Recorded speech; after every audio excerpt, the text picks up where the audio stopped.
So the first thing is going to be our call to order and our welcome. So I'd like to welcome everyone. We have quite a few presenters today to present ethics training and our different content criteria sheets for our upcoming evaluations. And thank you all for taking time in your busy day and schedule to make time for this important work. I am Commissioner Linker, acting chair of the Textbook Commission. And if Dr. Fair is ready, we will do roll call. Commissioner Jody Ray Autry. Commissioner Autry is present. Commissioner Catherine Bailey.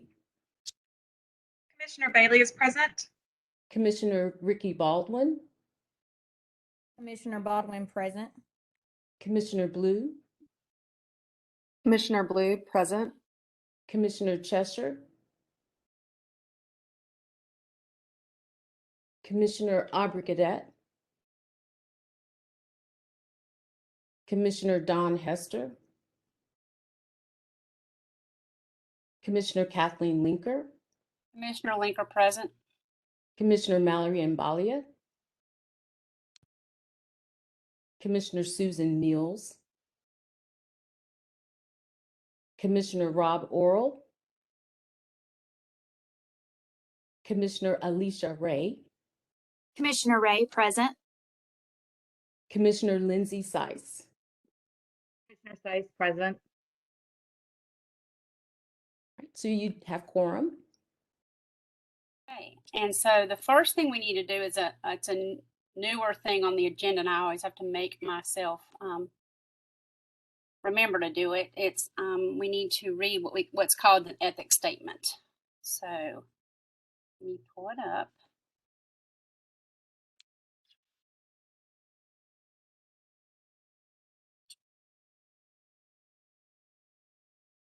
Commission members are reminded that it is our duty to avoid conflicts of interest and the appearance of conflicts of interest as we handle the work of this commission. Does any member of this commission know of any conflict of interest or any appearance of conflict with respect to any matters coming before us at this meeting? If so, please state them for the record.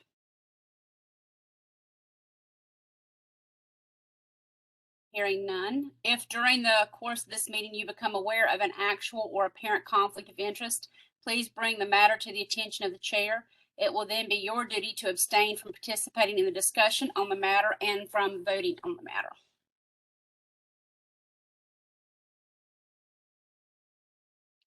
So the first item of business that we have is to look at some minutes that we need to approve. We have a couple of minutes from the end of last year in the summer, and so we're going to go in chronological order. They were all in your folder. So the first one would be the minutes from April 23rd, 2021. If there are no questions, I entertain a approval. Commissioner Seiss, motion to approve the minutes.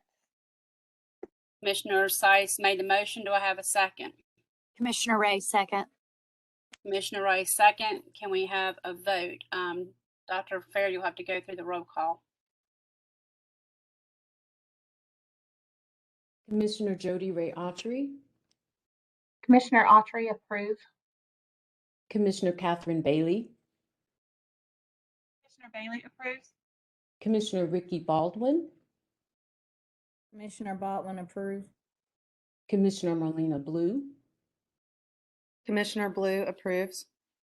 Commissioner Kathleen Linker. Commissioner Kathleen Linker approve. Commissioner Alicia Ray. Commissioner Ray approve. And Commissioner Lindsay Seiss. Commissioner Seiss approves.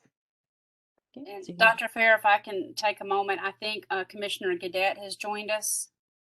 This is Commissioner Gadet. Thank you, Ms. Linker. I am present, and I do approve as well. Great. So the next minutes are from July 29th, 2021. Again, a motion to approve if there are no questions. Commissioner Seiss, motion to approve. Commissioner Seiss made a motion to approve. Can I have a second? Commissioner Gadet, I approve. I'm a second. Commissioner Gadet, second. Dr. Fair, if you can call names for voting. Commissioner Jody Ray Autry, Commissioner Autry, approve. Commissioner Catherine Bailey, Commissioner Bailey, approve. Commissioner Ricky Baldwin, Commissioner Baldwin, approve.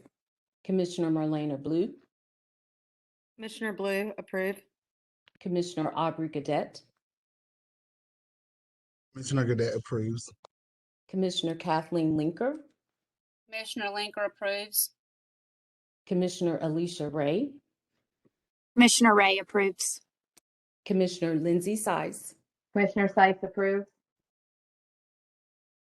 The next minutes would be from November 17th, 2021. If there are no questions, I would entertain a motion to approve.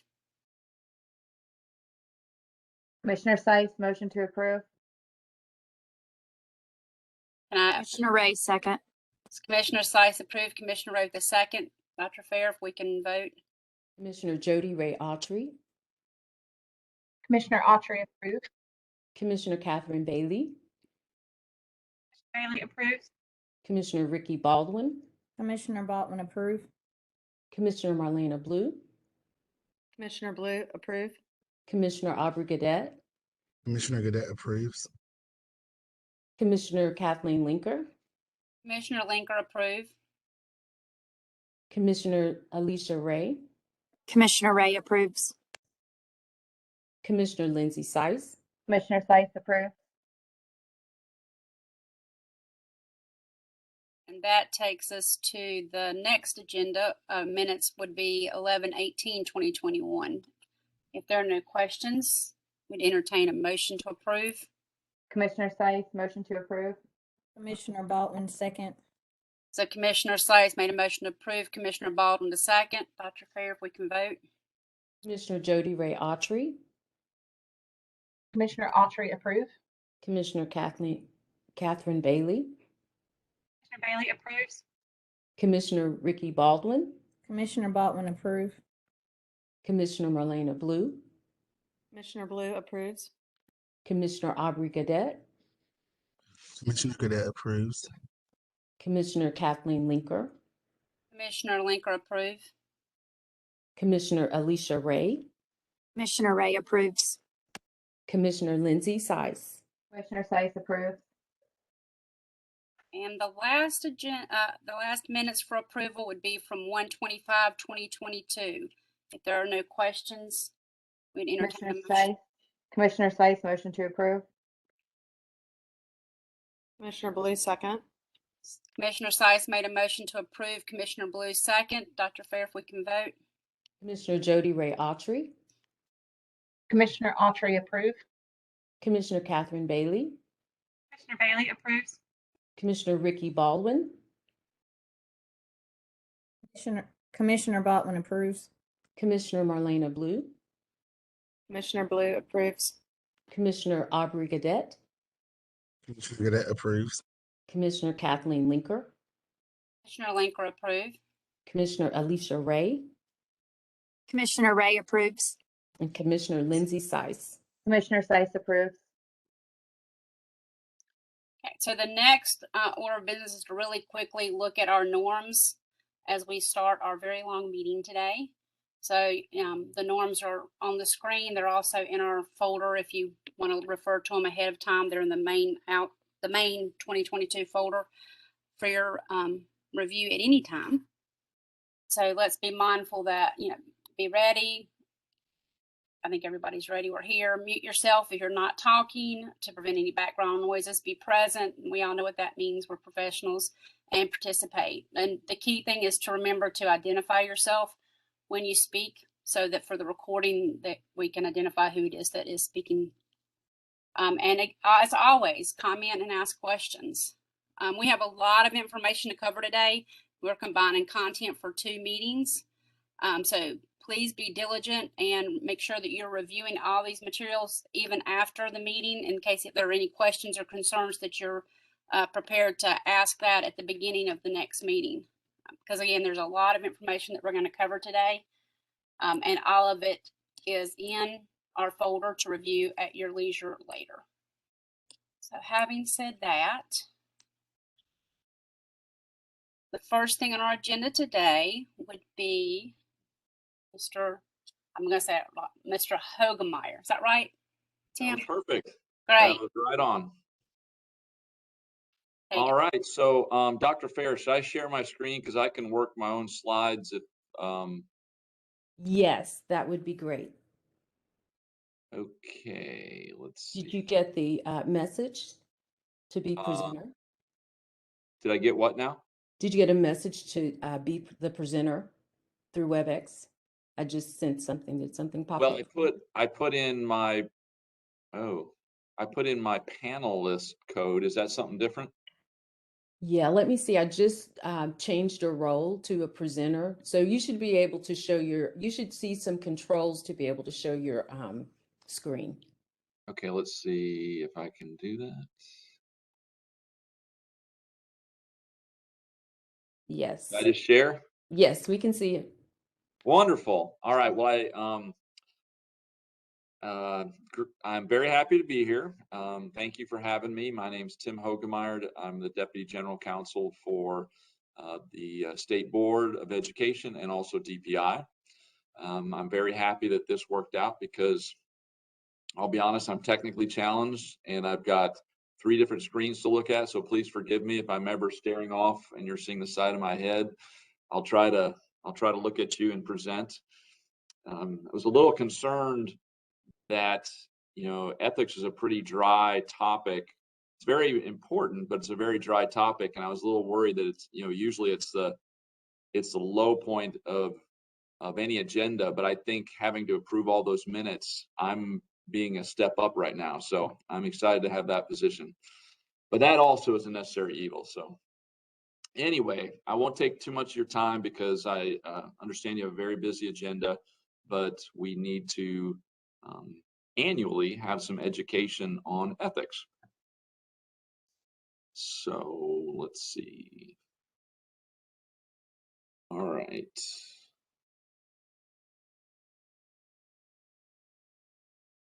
There. Okay, so today what we're going to cover, we're going to cover 3 topics: public records, open meetings, and commission member conduct. And we'll save some time at the end to have a question and answer.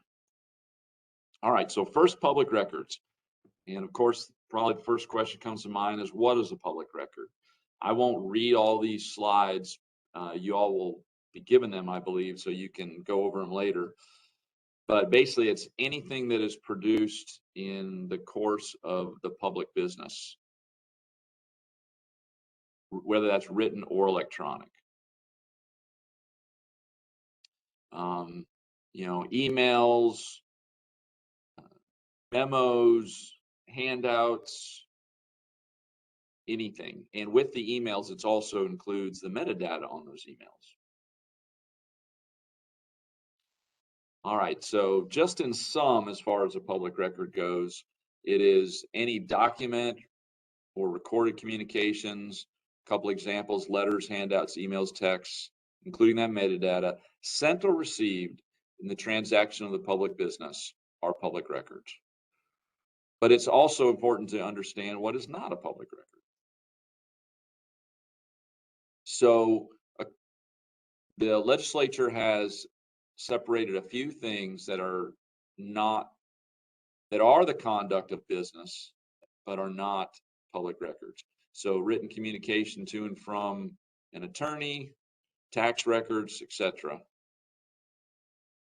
So here's some of the highlights that would probably come into play with you: is that any communication from an attorney, from me to the commission on any legal matter that's before you, and then if there's ever any discussion of personnel matters, although I don't think that would probably come into play with the business you all conduct. Here's just generally some things that aren't public records when you're in a school context, which may come up in the course of your business: student files, student PII, which is personal identifying information, any of those things you see listed here, there, much of which I don't think will come into play. Now, what might come into play is you all are involved through your business the procurement process. And so while you are doing the procurement of certain textbooks, consider those files not public record. But once they are awarded, then everything in there would be public record unless something was marked as confidential from the beginning, and that would be probably a trade secret. They'd have to mark it as a trade secret. I don't know that would that much would ever qualify as a trade secret in the context of textbooks, but you never know. So, rule of thumb as far as what's not a public record, if it doesn't have to do with the public business, if it has to do with investigation of personnel matter, advice from attorney, or has to do with a student, it's likely not a public record.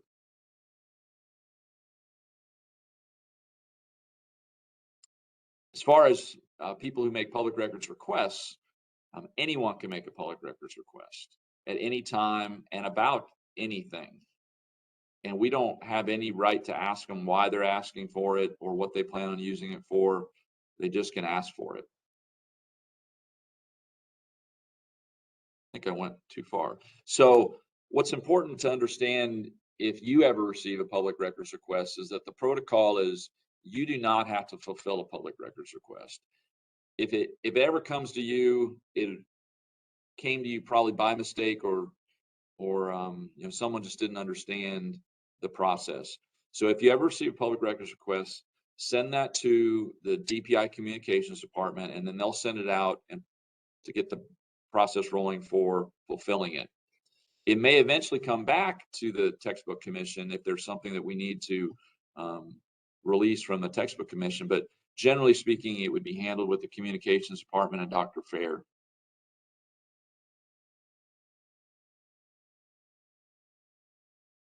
So a couple of things to think about during public, when you're thinking about the subject of public records, is verbal information is not a public record. You conduct most of your business virtually, at least in this day and age right now.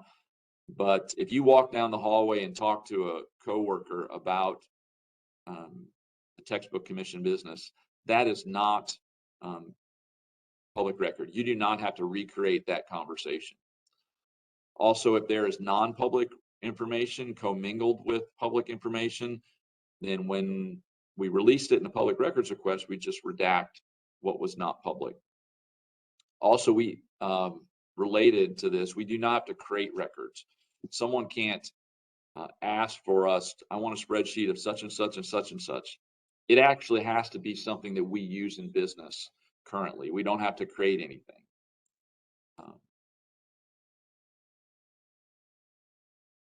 And basically a good rule of thumb, just remember, if you have any questions about public records, about releasing a public record, just consult myself, reach out to me, and we'll get you an answer. So next we're going to move on to open meetings. And if you have any questions about any of these topics, why don't we just save them to the end and we'll just cover them all with what time we have left. All right, so open meetings.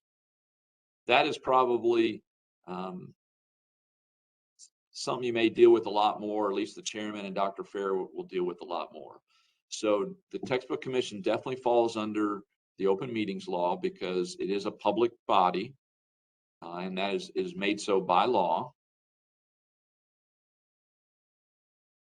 And within the State Board of Education, there's a couple committees, the Charter School Advisory Board and the Professional Standards Commission, as well as the Textbook Commission, all fall under the open meetings law. So what kind of meetings? Well, it's any official meeting you have when you have a quorum is a public meeting, and wherever you're conducting certain types of business. And the role that you would primarily be fulfilling would be the administrative or advisory role within this context. And it doesn't matter where you meet. You're meeting virtual, it's an open meeting. If you're meeting for a cup of coffee and you got a quorum, it's a public meeting. So it doesn't matter how you're meeting. So what are the things to keep in mind? Well, there needs to be public notice given, and most of you don't have to worry about that at all. Dr. Fair will be taking care of that, I imagine. And then minutes need to be taken anytime there's a public meeting. And most of you will not have to worry about that as well, but I imagine the chair and Dr. Fair will take care of that. The webinar recording does work for minutes, but whatever a body uses as a minute, it needs to accurately reflect what actually happened. If a public body needs to go into closed session to discuss something confidential, it needs to start in a public meeting, and then there needs to be an announcement, and it needs to be for a legal reason that you're going to into closed session. Confidential records, in your case, it would generally be talk about the bids. I mean, if you ever had an attorney-client privilege issue to talk about, certain contract matters or a personnel matter. If anyone feels that the public meeting wasn't made public and they didn't have access to it, they can try to stop the meeting, or if they go to court, they can say, well, try to invalidate what happened at that meeting. Here are some resources. We'll make sure Dr. Fair has this slideshow so she can pass on many resources as far as public meetings go. But if you have any questions, please feel free to reach out to me. More resources there. Whoop, I think I went too fast there. All right, finally, we're going to hit the last section of it, and this is on ethics and conduct. Here are some resources. Oh, I think I bounced back to the past one. Sorry. All right, so the textbook commission falls under the conflict of interest policy for the state board, and you can see it at that link, and it applies to any of the boards, advisory boards, committees, commissions, councils.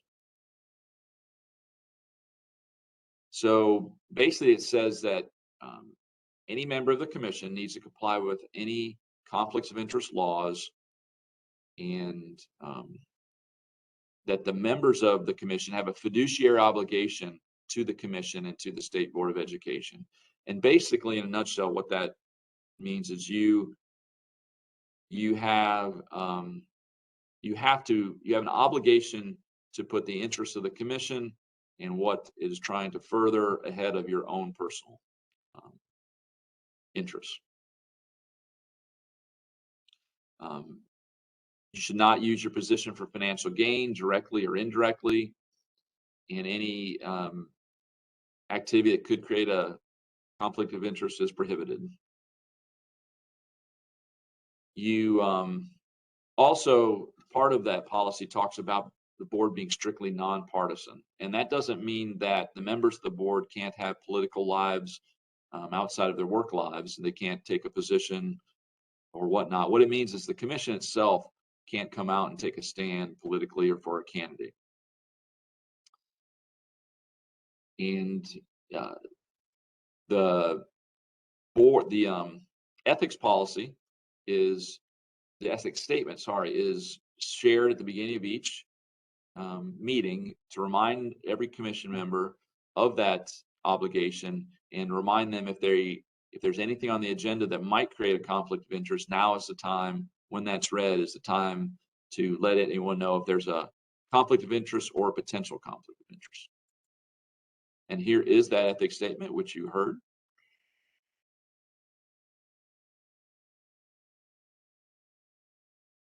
All right, there's also standards of conduct policy, which applies and basically just stands for having personal integrity, truthfulness, honesty while serving on these boards. You're not to accept gifts or solicit business. And this is an important one, and I don't know any scenario that may have happened ever, but it's any board or commission that approves the purchase of something is always susceptible to being reached out to by the vendors that want to do business with you. And so this is important to understand, that you don't take any favor, receive anything from any group that the state may be doing business with. But it does not prohibit meal, travel, lodging, or gifts solely because of a family relationship. So let's say your brother happens to work for a publishing company and you go over to his house for dinner. That is not illegal. That is not improper. All right. The conflict of interest policy doesn't prohibit if there's ever some education that's being put on and you all go to, or there's a conference for textbooks and you all go to it and a meal is provided. Generally speaking, that would be allowable. All right, here's some other resources for concerning conduct. And we will end with just seeing, do I have my question slide up? If not, anyway, I just want to open it up for any questions you may have.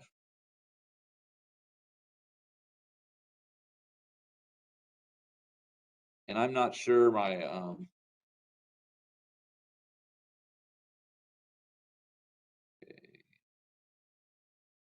Dr. Fair or Commissioner, if you, I'm not sure, your screen's not big anymore, so. It's just showing a black screen, so. Oh, okay. Well, sorry about that. If anyone has any questions for Tim? Oh, there we go. It says questions now. I think Dr. Fair maybe put up her form. Okay. As usual, you do such a thorough yet concise and quick. I think you covered all in a way that we can understand easily. Well, good. I appreciate that. And if any questions come up later, please feel free. You can reach out to me directly, or you can route your questions through Dr. Fair, however you want to do it. That's what I'm here for. Thank you very much. All right. Thank you. And I think that gets us to the next part of the agenda. If there are no questions on the ethics training, Dr. Fair is going to do a little overview of the operations manual. Yes, good morning, everyone. I'm going to just cover some highlights for the commissioners on the operations manual and the textbook evaluation process. So bear with me as I advance the slides here. So in your operations manual, you should have a copy in your meetings folder.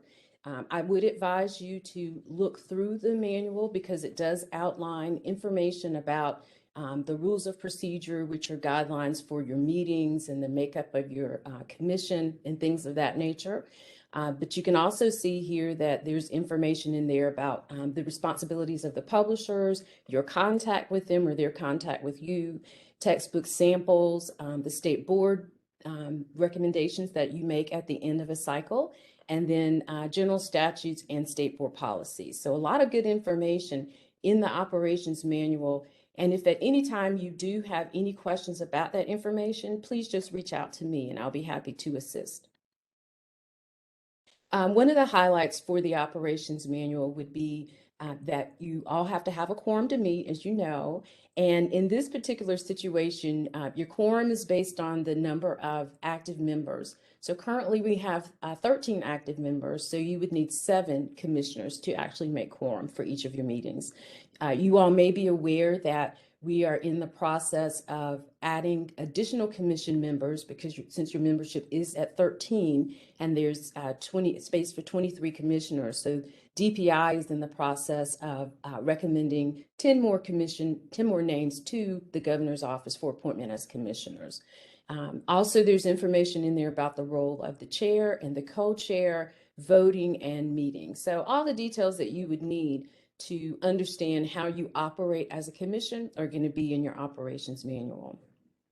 Another highlight, just to talk about the publishers, when you receive information about bids, the publishers themselves are responsible for determining that whatever grade level, of course, they want their materials to be evaluated for, and they are also responsible for labeling their submissions based on guidelines in the invitation. And we'll talk about the invitation in a few minutes.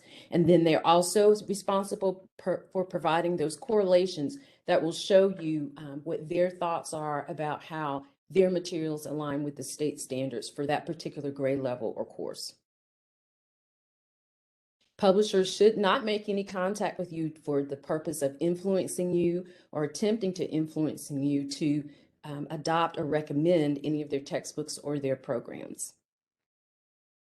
So some of the highlights in your manual, and you'll also hear me talk about these when I discuss the invitation with you, is that from the date that the invitation is approved by the state board, which was March the 3rd, and issued until the day after the evaluation session with the advisor. So until after the day that you all meet with the advisors for evaluation week, the publishers are not allowed to sample, initiate a pilot, or any other form of promotion, and this is important, of the textbooks and programs that they have under consideration for adoption. So that is for the textbooks and programs that they have submitted for bid consideration. It's not if they have other programs that are available already within the school or the district. It's not about those, it's about those that are submitted for bid submission and consideration.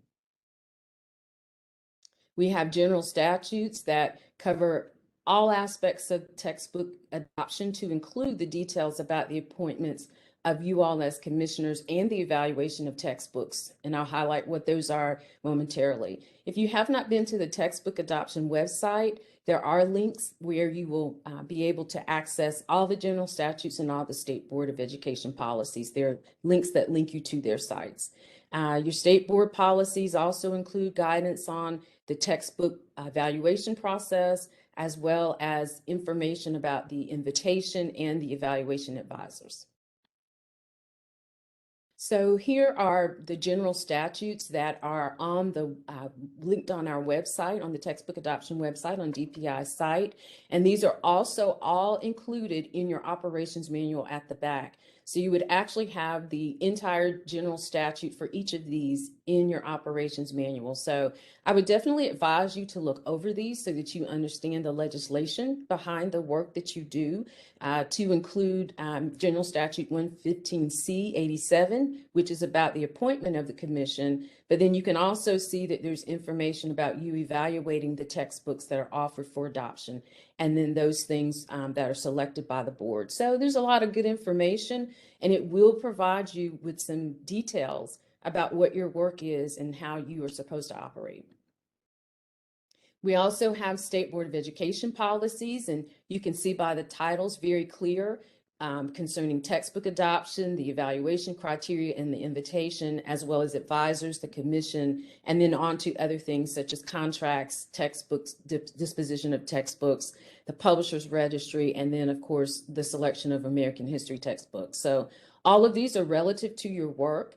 Even though there's a specific one about the commission, it would also be beneficial if you would look at these different policies, because that would give you more guidance about your work. So as far as the operations manual is concerned, I would definitely advise that you take some time to reflect on your understanding of those things in the operations manual, especially if you have already gone through the operations manual. Just ask yourself these questions to reflect how familiar you are with the rules of order. If not, how can you gain a better understanding of the guidelines for textbook evaluation? And those are coming from not only your operations manual, but also from the invitation, from the legislation, from the state board policy. So you have a lot of different places where you can access information about the guidelines. Also, what's the importance of the statutes and the policies in your role as a commissioner? And then if there's something that you don't understand that would be helpful in completing your role as a commissioner. And if not, how would you get clarification on that? So I would definitely say you would, of course, be able to ask me any questions that you have, and also Commissioner Linker and other commissioners. But just feel free, anytime you have any questions, please don't hesitate to ask. In reference to the textbook evaluation process, I'm going to keep this real simple and just kind of outline and highlight the steps. We would be in the process of a textbook adoption after the state board approves, which just happened in their March 3rd meeting. They approved the invitation. So we will be receiving bid samples from the publishers. And once you do receive those bid samples, you will review those or look at those to prepare for evaluation week. You're also going to have to select teachers to serve as your textbook evaluation advisors, and then work as the person who supervises those advisors during the time of their review and evaluation. Some of you who were new last year went through that process through WebEx, because we worked virtually last year. The whole process was virtual, and you were assigned to the breakout rooms, much like you would be in the room if we were in a meeting location. And so that would be the same regardless of whether it's virtual or whether it's in person. You would be assigned to assist the advisors as they're reviewing their materials. You also hold debriefing meetings with the advisors, and it's extremely important that you understand that the debriefing meetings are considered textbook commission meetings. So you also have to have quorum for these meetings as well to be able to conduct them. And it's my understanding from commissioners that these meetings are important because this is where the advisors get a chance to talk with you and tell you what their thinking is and what their findings are from their reviews. You as commissioners evaluate the bid materials individually, where you select advisors who review by grade or by course. You as commissioners have to evaluate everything. And so in your evaluation of everything, of course, you're making comments on everything because you're responsible solely for completing reports. So at the end of all of the evaluation process, commissioners are responsible for completing reports. And of course, you all know we use our platform, and all of that goes in the platform, and then those reports get printed out for the board. Once you do your list and we have the reports, then commissioners present to the state board, and that's typically the chair and co-chair, the list of recommended titles. And that information is considered by the board for their adoption and approval. So quickly, the invitation is also in your meeting folder. It is also available on the DPI website for textbook adoption. Again, I don't think you have to read this one from cover to cover, but again, I do believe it's beneficial to you to look through the invitation. You can see through the table of contents that it has lots of details, because this is really geared toward the publishers, so the publishers know and understand what they're supposed to do for the adoption process. Something that's really important in the invitation is blackout period. And I mentioned a blackout period earlier about sampling, but commission members are not supposed to meet privately with publishers or any of their representatives from the time the board approves the invitation until the board actually adopts the list of materials that you recommend. So that is considered a blackout period. And then I mentioned the sampling blackout period earlier, where you're not supposed to, the publishers are not supposed to sample or promote anything that they have presented as a bid for consideration for adoption. And again, that's from the date the state board approves until the day after you all meet with the textbook evaluation advisors. And this is just explaining what's meant by promotion, displays at conferences, workshops, seminars, or anything similar to that in our state.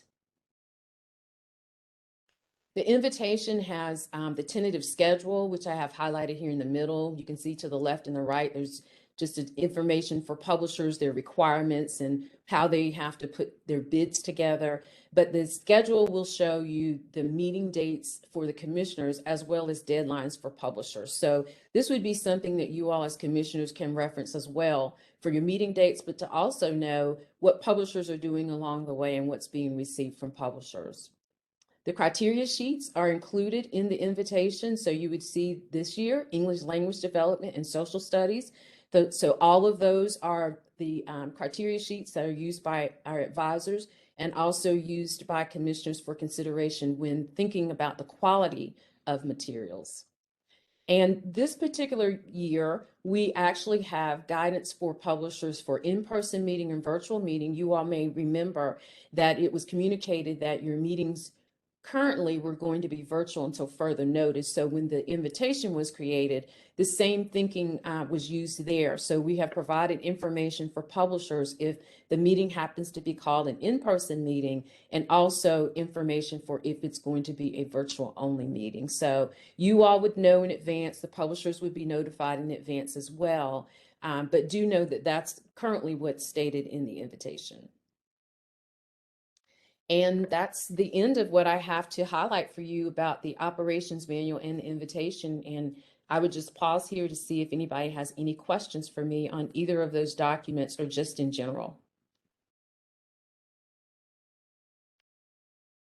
This is Commissioner Ray. So when we're thinking about moving forward, and Commissioner Linker may get to this later in the meeting, but if we're looking at that deliberations meeting being virtual at this time, does that mean that we don't get all of the physical books this year again, or are we gonna maintain that same platform? Can I answer? So that information is relative to evaluation week, and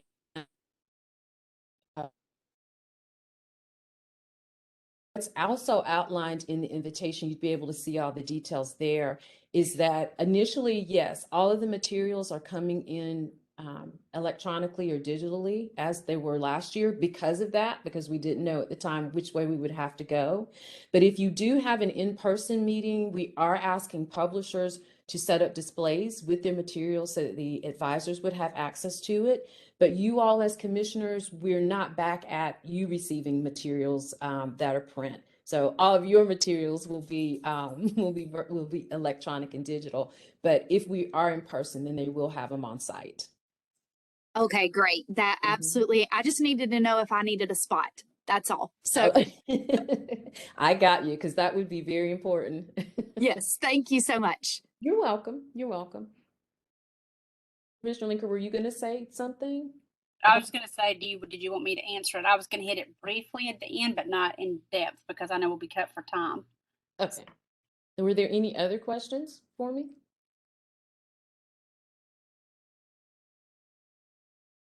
Okay, thank you.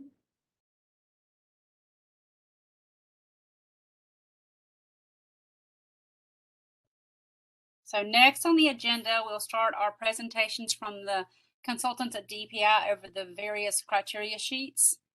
And as Dr. Fair mentioned, this year we are looking at English language development, and we're looking at social studies K-12. And one way that this will be different than any other cycle is English language development does have its own criteria sheet, but you will also have the EL review. You know, we look at the lens from the EL perspective and the EC perspective in our social studies criteria. So there's still going to be that lens of what is best practices for an EL learner when we look at our social studies content, but then we also have English language development as its own course up for submission review.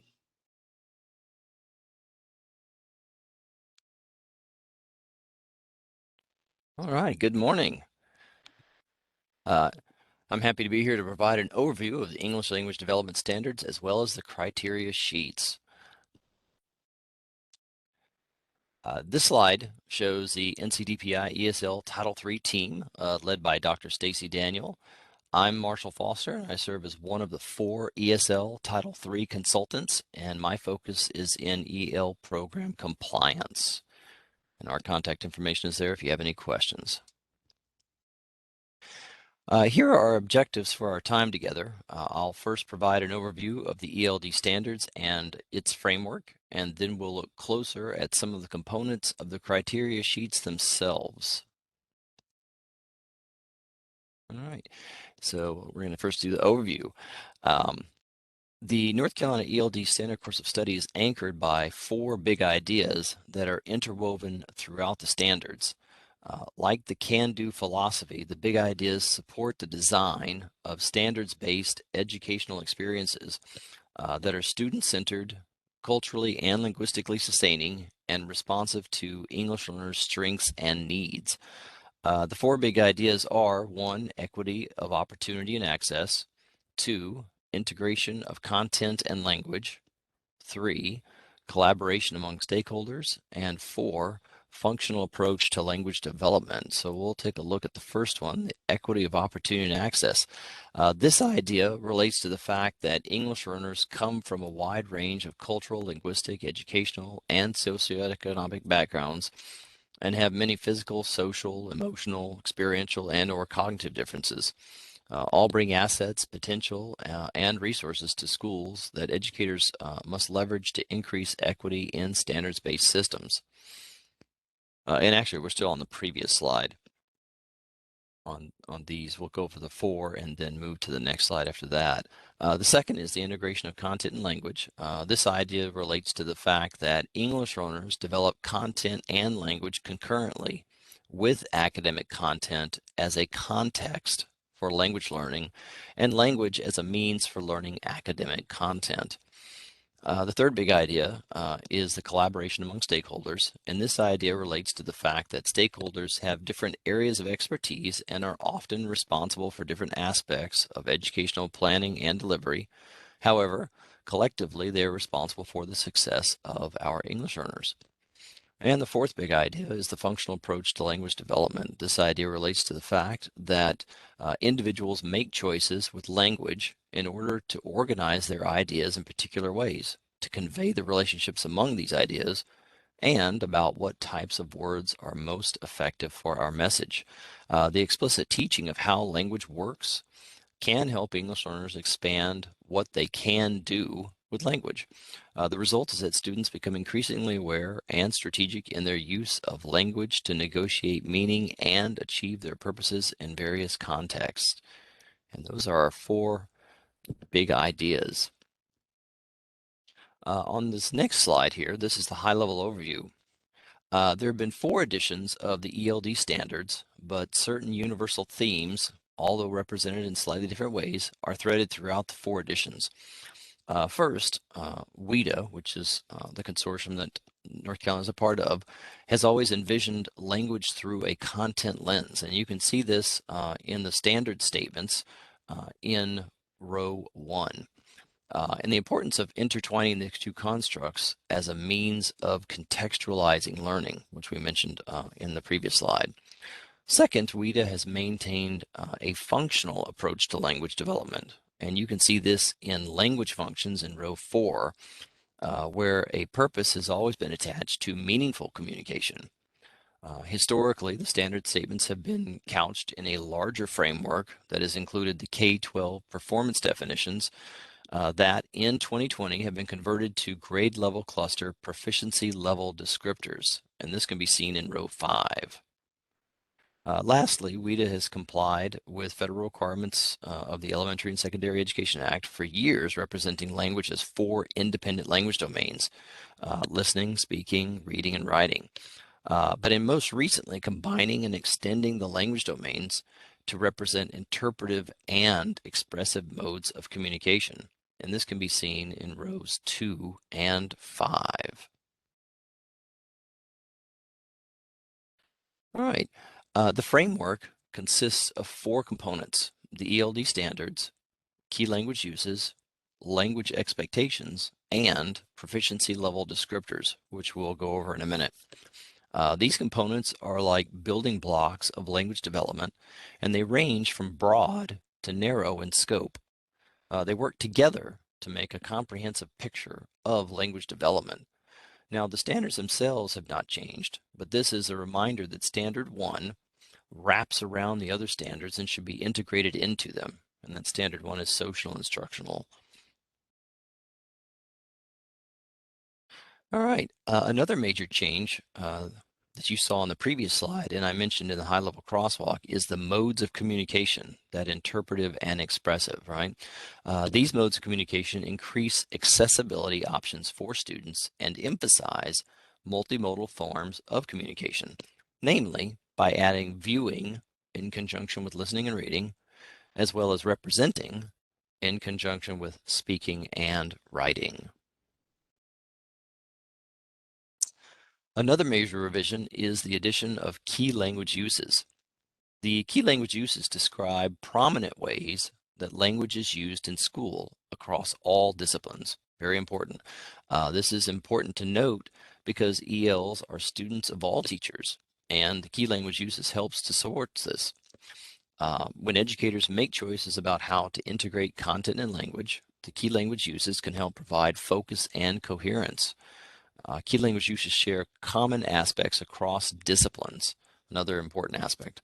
And yet each discipline has unique ways of applying each.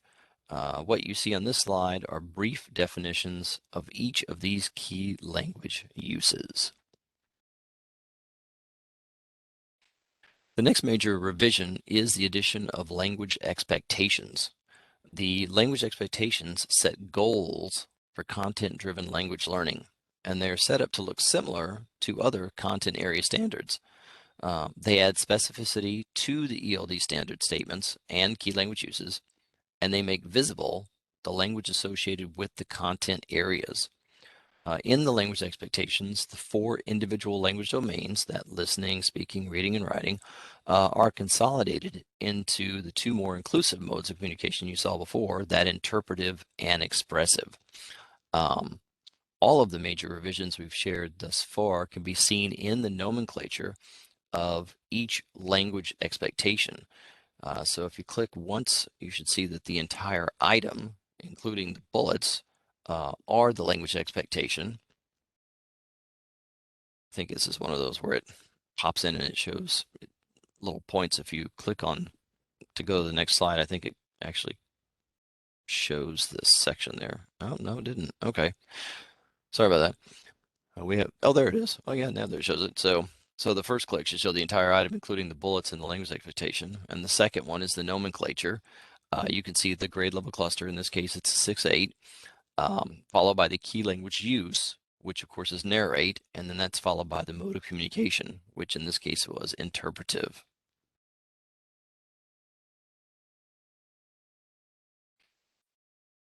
All right, the last major revision I'm going over is the proficiency level descriptors, which describe a continuum of language development for activities that target language expectations. They provide a detailed articulation of how students might develop language across the 6 levels of English language proficiency, and are considered and are provided here, I should say, for each communication mode and each grade level cluster. All right. So now that you've seen an overview of the ELD standards framework, we'll spend a little bit of time delving into the criteria sheets themselves. I realize that you have a copy in front of you, so I won't go over every piece of criteria with you today. In fact, much of it's fairly straightforward, but I will point out some key criterion and items to look for and keep in mind as the criteria sheets are completed. So part 1, let's look more closely at this. You'll notice that we're looking for a minimum of 80% alignment to the North Carolina ELD standard course of study. As I mentioned earlier, this should be aligned to the language expectations for the grade bands, kindergarten, grade 1, 2, 3, 4, 5, 6, 8, or 9, 12. Okay. With B, as a whole, we want to make sure all content instructional tools and assessment tools are aligned with the 4 big ideas: standard statements, language expectations, and PLDs, or professional language descriptors, for the grade level or band. With C, we'd like to point out the importance of representing a wide range of cultural and linguistic backgrounds. We want to ensure materials invite students' culture and language into the classroom and find ways to connect content to the experiences of ELs. It's also important to point out real-life connections.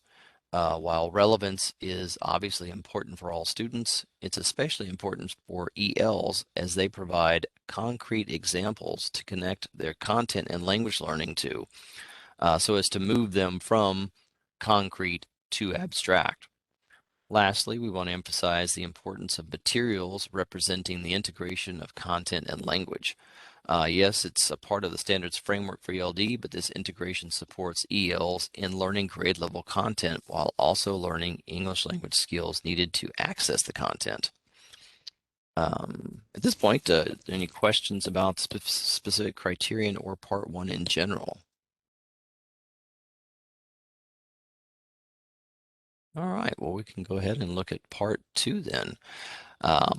Again, we won't go over every criterion, but we want to highlight a few to accurately reflect the NCELD Standard Course of Study framework in A, it's especially important that the materials provide for integration of different types of print and non-print text, pictures, video, etc., as well as the integration of all language domains, reading, writing, speaking, and listening. For B, we want to make sure that any suggested activities or strategies ask students to use all of the key language uses that I shared earlier. For C, again, note the importance of integrating content and language.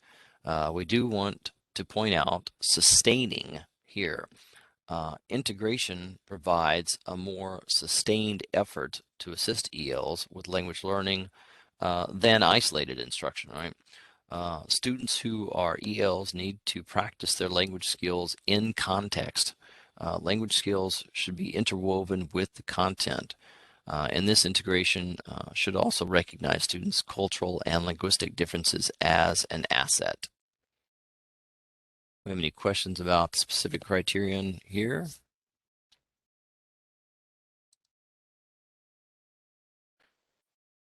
All right, well, we can move on to the next one. We just touched on this earlier, but we want to point out asset-based approach in Criterion D.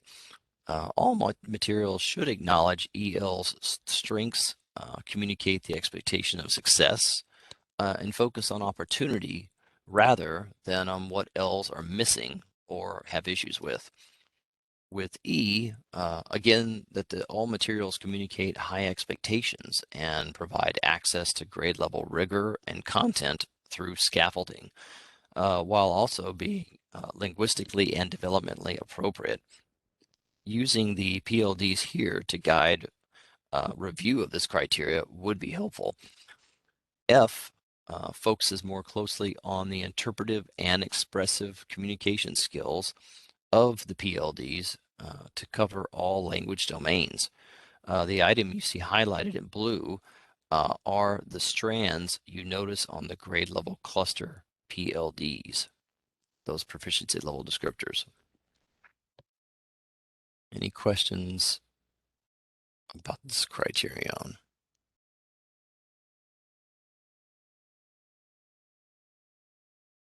All right. Right. I focuses on PDs as well, but emphasizes the proficiency levels from the end of level 1 to level 6. With this criteria, it is essential to look at how the stages of English language development are represented and how the materials assist ELs in gaining increasing proficiency in English as a new language. To support this same progression, it's important to look at K, specifically looking to see if the language functions are represented in the materials in a way that support ELs in expressing ideas, communicating with others, and showing understanding of content. With L, of course, any of the assessments in the materials should be aligned to the ELD standards, but most importantly, that there are a variety of assessments used, benchmarks, formative assessments, and summative assessments. M is more about the level of engagement opportunities that the materials present. Again, relevance is key for acknowledging EL's backgrounds and providing concrete examples, but also ensuring that the content links to EL's possible prior knowledge. Again, an asset-based approach, and it builds their background knowledge so they can successfully engage in grade level content. Do we have any questions about this specific criterion or anything on part 2?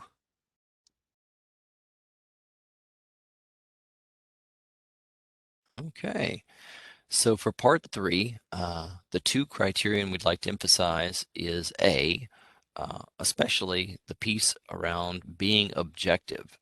It's essential that the materials take an asset-based perspective and recognize EL's cultural and linguistic backgrounds in a way that is free from bias. For B, again, just emphasizing the importance of grade level rigor and not watered down content for ELs. And this also includes, for example, extensions for gifted Ls or Ls with advanced learning needs. Any questions about part 3? All right. So this next slide will help you. It's if you want to learn more about what the standards means and might look like in practice, you can see our unpacking documents. As you see there, we have them for all the grade bands, K, 1, 2, 3, 4, 5, 6, 8, or 9, 12. And so that will be a helpful resource for you in that regard. And I'm sorry, this is Commissioner. No, Will those be hyperlinked in your presentation? So when we get a copy of it, it'll be easy just to click on it? they are.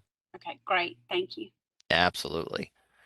And we also have a hub, an ESL Standards Hub resource that we can share with Dr. Fair, and who can share with that as well if that's needed. Our last slide is just any questions. I know it's as was mentioned earlier, it's a lot of information coming in at one time. So any kind of questions you may have, or if you need to ask them later on, like I said, we have our contact information on that second slide, and we're here to help. Thank you, Mr. Foster. Thank you. Does anyone have any questions later when we meet next time? If you want to jot them down, and we'll make sure that we can get them to who we need to answer. And if you feel like you want more information from any consultant that's presenting today, if you'll just let Dr. Fair or myself know, so that we can again try to arrange to have another, have them drop in either at the next meeting or the May meeting.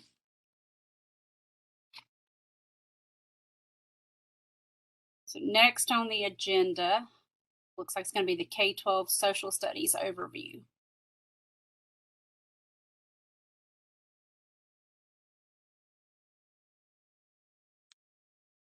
This might be a good time to say after the social studies one, if you guys need a break, if you just let me know, because I know we've been sitting for an hour. It'll be an hour and a half. If you need like a 5-minute break, we can take a break after this one, but before we do the other 2 criteria sheets.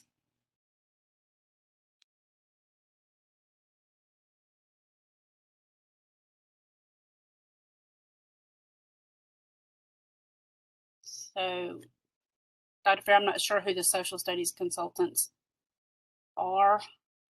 Yes, Michelle McLaughlin has Sorry, joined. I'm talking and I was on mute. I apologize. Hey, it happens to me all the time. Good morning to everybody.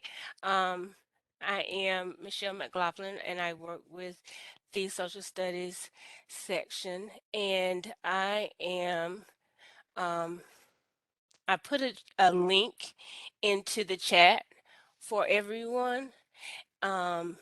And so as we go through this, I'm going to try to engage you in this as we go along with the information. And so with this information, this is going to take you to Pear Deck. I don't know if any of you have used this in the past, but if you'll go ahead and copy that and paste it into your URL browser, then I will give you the join code. But I want to make sure that everyone gets in and you get the screen that asks you to enter the code, and then I will put that code into the chat so that you can copy that and type that into the chat for.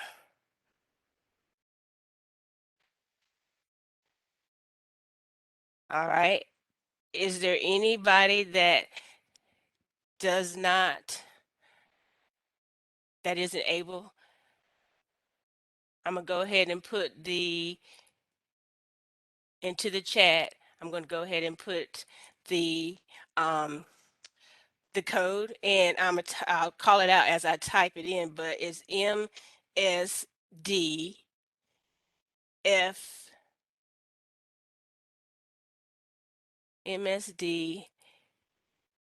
FTC. MSD FTC. And I just put it in the chat for those of you who might want to go back to that.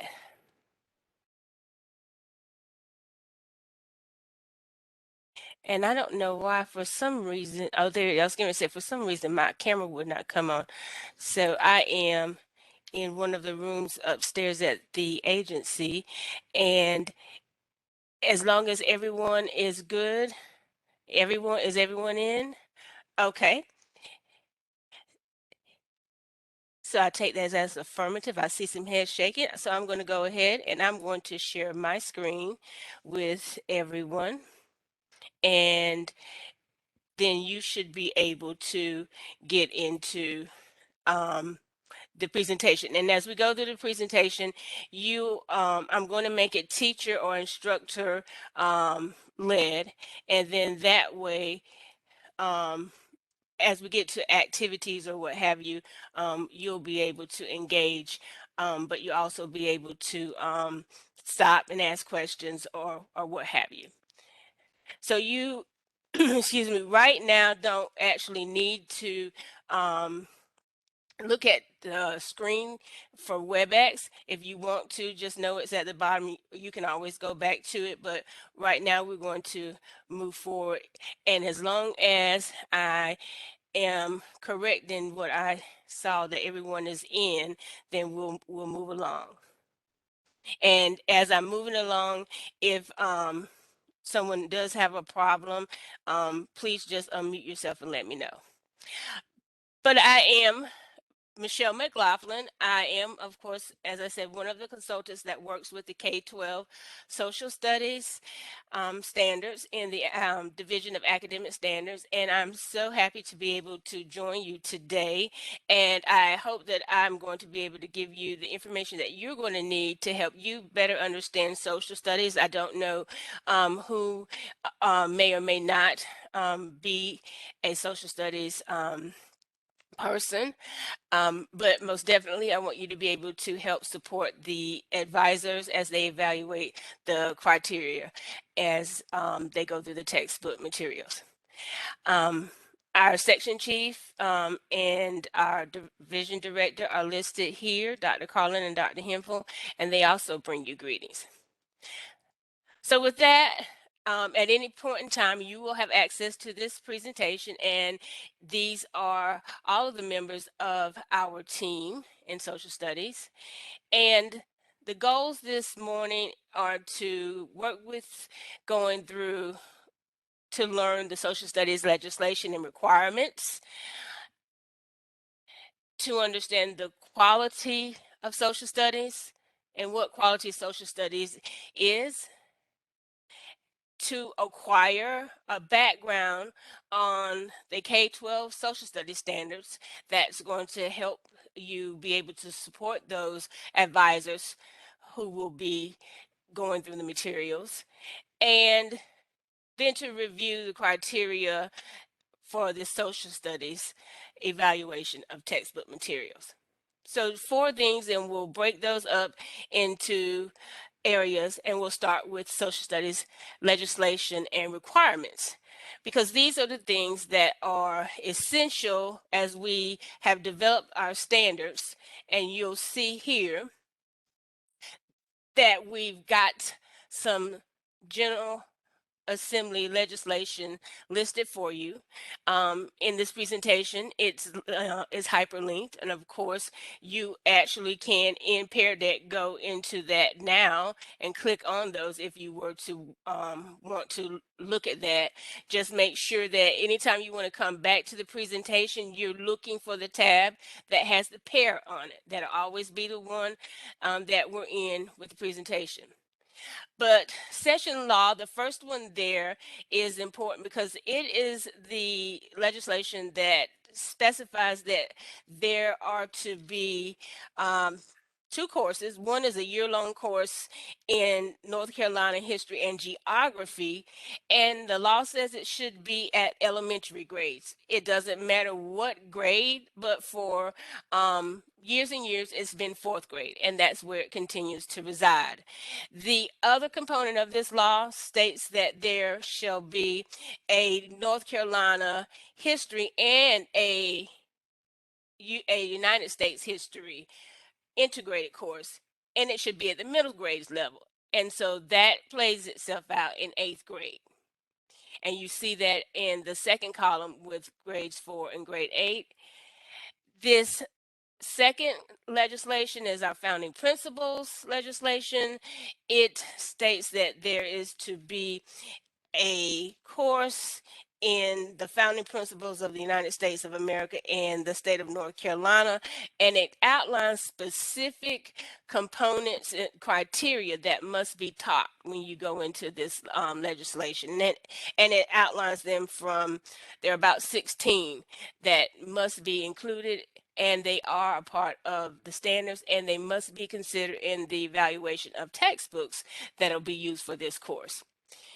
Of course, we have EPF legislation for economics and personal finance, and then just passed in March at the beginning of the month is legislation that will now require integration of Holocaust topics into our middle and high schools, and the creation of an elective course. So these are everything that drive the mandates for certain courses, and you see those listed here in the second column. And then it's important, as you begin to know what is going to be evaluated, these are our high school graduation requirements in this last column. There's no particular requirement for sequence, so where you use a book and what grade isn't going to matter, but it will all play out in finding books that follow the standards for these courses here. And so with that, you'll find that we have from K to 12. This is the listing for our courses, and these will be from K to grade 12, the courses that will be evaluated for textbooks. And hopefully publishers will submit for all of these courses. And hopefully this go around, we will have textbooks on the adopted list for all of these courses.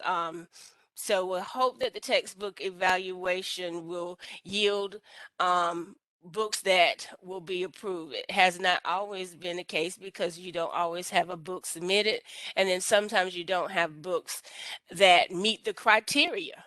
And we'll talk about that also. And that did happen, and so we hope that we'll have something for everything this time. Each of these courses meets both legislated and state board mandated policy. These two courses, I want you to just make a note of this. When you get this presentation, you may want to look at it again, but you might want to make a note now. Grade 6 and 7, these courses may have a book, they may use the same book. You may have a book submitted for one and then one for the other. They may have broken them up, but then there may be a book that encompasses both, and it would be used at both grades. It'd be the same book. It just depends on how the evaluation plays out with what's submitted. But I did want to bring that to your attention. This is Commissioner Linker. Can I interrupt for just 1 second? I have a question about the last thing. Okay. So the 6th grade and the 7th grade are separate criteria sheets, correct? They are on the same criteria sheet, if I'm not mistaken. I think they're on the same criteria sheet. So traditionally speaking, when we look at what's submitted, however the publishers choose to submit, if they choose to submit one book for 6th and 7th grade, it has to meet 6th and 7th grade standing alone. Standards, yes. Okay, and but as long as it meets, like if somebody submits it for 6th grade and it's got 6th and 7th grade in it, we only look at 6th grade. So it would be okay to have more than what you need for that grade. But if they do it as a combination, it would have to meet both 6th and 7th grade standing alone to be recommended. My response to that would be yes, based on what Yes. you said. Yeah. But I would want to make sure that it with Commissioner Linker and Dr. Fair that that is And correct. this is, I'm sorry, I should have said this is Commissioner Linker. Sorry. Oh, okay. I'm sorry. Yeah, well, Commissioner Linker, yes, yes, what you said is correct, and based on what would be presented, and that has happened in the past when we had these courses as geography courses, Right. and there were publishers that had one for each, and then there were publishers that had it all in one, and you know, both were selected as choices. So. Okay. Just want to make sure we were clear on that piece, that if they choose to do 6th and 7th combined, that has to meet 6th grade and 7th grade separately. But if they were to just say this book, I'm only doing it for 6th grade, it can have more than 6th grade, but it has to have 6th grade. And then if they said this same book I'm submitting for 7th grade, also it would have to meet 7th grade. It's okay if it has the 6th grade stuff, as long as they're not bundling it together or saying it's Yeah. grades. Okay. Thank you. Perfect. And that's a great question. Yes. Okay. And anybody else as I'm going on, please do just what she did and stop me. So now let's look at the quality of social studies. That's our second area that we want to look at today.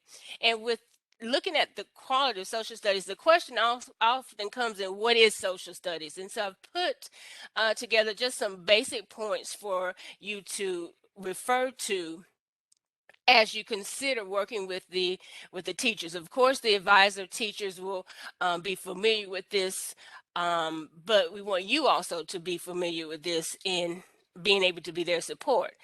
And so social studies, oftentimes people say history, they're meaning social studies, but the two are not the same. Social studies includes all of the social sciences: history, geography, political science, sociology, psychology, economics, civics, the humanities.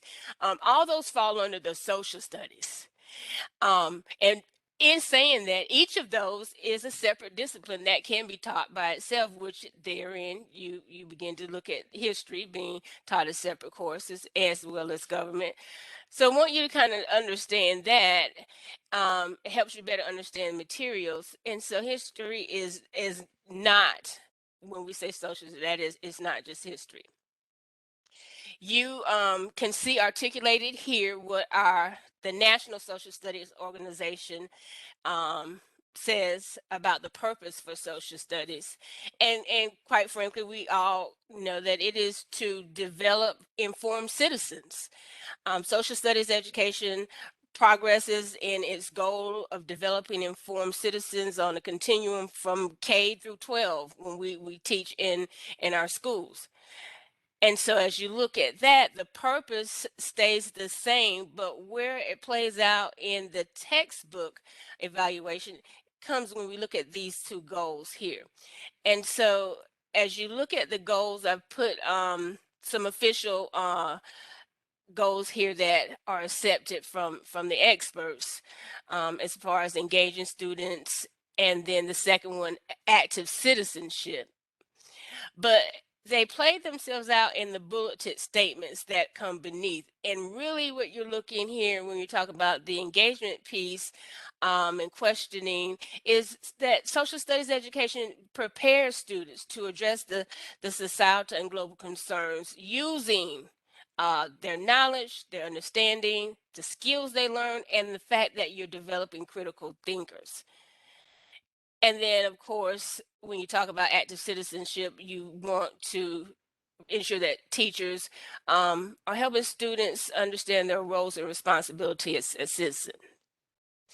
But in connecting with the textbook adoption evaluation that will take place, that you'll work with, this first one that I've highlighted here, This is where teachers who will evaluate those books will be concentrating their efforts for determining how well the proposed materials will help prepare the students to understand and address societal concerns, content, what have you. So they'll be here in this area. So I want you to kind of look at these two images that are before you on the screen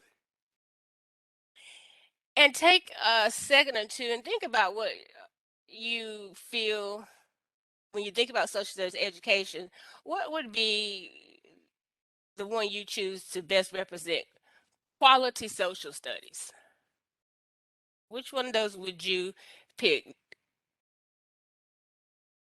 Not knowing anything other than about it other than the image. Use your A or B that you see on your screen, and I want to see. We got a tie. Oh no, okay. All right, we got a tie again. Uh, all right. And I think somebody just broke the tie. And so the tie was broken and the answer is A. The answer is A. And so oh yeah, okay. So we've got our 8-3. 8-3. And with that, the answer, of course, is A. And what you see here is this is an inch wide and a mile deep. And for so long, we were teaching for years and years a mile wide and an inch deep. So the experts all agree that when you talk about quality social studies, you really want to talk about teaching depth. You want to talk about teaching depth, and where you are allowed to you allow the learners to really go into greater depth, which allows them to gain a better understanding as versus just covering the information, getting in topics and facts, but really not having any true meaning and understanding. So with this, this connects us to the textbook that students use. And the textbooks that they use now, we really want to look and make sure that they have an opportunity to study things in depth and to think critically and to go deeper than just surface level knowledge. I have some old textbooks back from the early 2000s that really were B connected to B. They were a mile wide. They always would introduce information, but they never went in depth and told students and let students really deal and think about the information of the events. And so these textbooks are, we hope, will do the opposite and really go into quality social studies. And so quickly, as we look at quality social studies, I've put some meaningful qualities here for you to look at. And the first is quality social studies should be meaningful and authentic. And when you start looking at the textbooks, one of your key things, or one of the advisors' key things, is going to be accuracy, and then delving into key concepts and themes. And then it's important that quality social studies is integrative, and it integrates based on a lot of the disciplinary literacy skills and tools and thoughts and habits.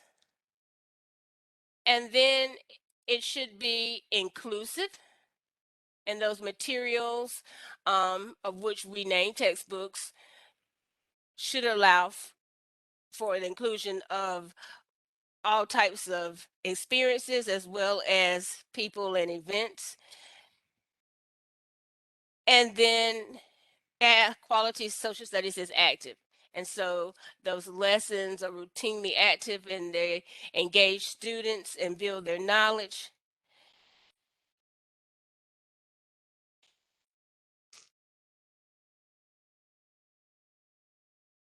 And so as we move away from quality social studies, you're going to keep that in mind, because we're actually going to come back to this to make a greater connection to the criteria sheets. And so you're going to go back with that over and over and over with the people you're supporting. So you'll see that quality come up again. The third thing that we said we want to do is we want to give you background on the standards for social studies. And so with that, there are 3 things we want to make sure that you are aware of, and that is the nuances of the social studies standards are that they're written using organized around strands. They're disciplinary strands for us. History, geography, civics and government, they're written to those strands. Some people call them domains, but that's how they're organized. And when you go to the standards, you'll see them organized under particular strands. The other thing is that they're written to RBT, Revised Bloom's Taxonomy, and the use of one verb out of that is going to be a major focus as you look at those standards. And then they are conceptually written. And knowing that they're conceptually written, they're written to a framework that's based on understanding concepts and not just a laundry list of facts. And so this goes back to having you think about social studies being an inch wide and a mile deep when you talk about quality social studies. You want it to be a mile deep and not a mile wide. And this is what helps us do that as we have used our concept-based framework. And with that, knowing that these standards are written to a conceptual framework, it is important that in understanding the nature of social studies, you know the difference between facts and topics and concepts, but not to just know them, but to have a true understanding, because simply put, if you do not understand what a concept is, then it will be extremely difficult to understand the work that the teachers will need to do as they begin using the criteria sheets. So we all know what concepts are, but we want to make sure we just reference them in the frame of our standards as you'll be using those. And it's important to know this because as they begin using the criteria sheets, particularly part A of the criteria sheets, they're going to really need to make sure that they, as advisors evaluating, understand the difference. So as you've had opportunity to kind of look at this graphic, you can see pretty much facts locked in time. Topics, facts, the facts, are all the things we teach about the American Revolutionary War. And that's locked in a time and a place. But the concepts are timeless and universal. And the key for the concepts in being timeless and universal is that they are transferable. They are transferable. And that makes them interdisciplinary. But you want to keep this in mind. So what I want you to do now is I want you to look at these concepts and topics. And I want you to take your pen, decide on a color or what have you, and then just draw a line through and cross out all the ones that you think are not concepts, that they're not timeless, they're not universal, and they wouldn't transfer because they are where they are and they can't go anywhere else but be where they are. So I'll give you about a few seconds to do that, think about that and do that, and really think and make sure that you're good with concepts.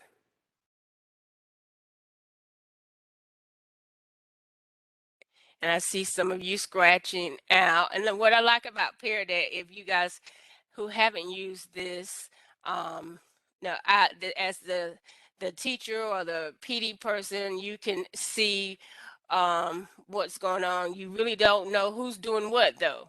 At the end of this, the teacher can download this and see actually who was doing what, and then you can provide enhancement or enrichment and as needed. But I love this. So I'm watching actually what you guys are doing, and I'm seeing all your different colors and the dots that you're using on these.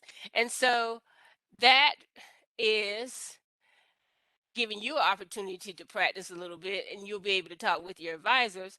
And then with this, here are the answers. So you're able to see how you did. And I've scratched out everything that is not a concept. And as you look at what I've scratched out, those are things that are the things you would be teaching. So as you're evaluating the textbooks, you're going to see all these things in the textbook. But what you're going to see in evaluating them, particularly for the 80%, is going to connect you to the standards, which are conceptually written. Standards about immigration, standards about perspective. There are a lot about perspective, particularly in American history. All right, so as we move on, if someone has a question, please just unmute and let me know. But that kind of gives you a feel for putting your mind and getting your mindset ready for dealing with our social studies standards. And remember, the key is in using concepts, they allow for transference of information and ideas and deeper understanding. So now let's look at how our standards are written. And of course, just generally looking at the structure of those sentences of the standards, they are written in the grammatical format: subject, verb, object, as you see here.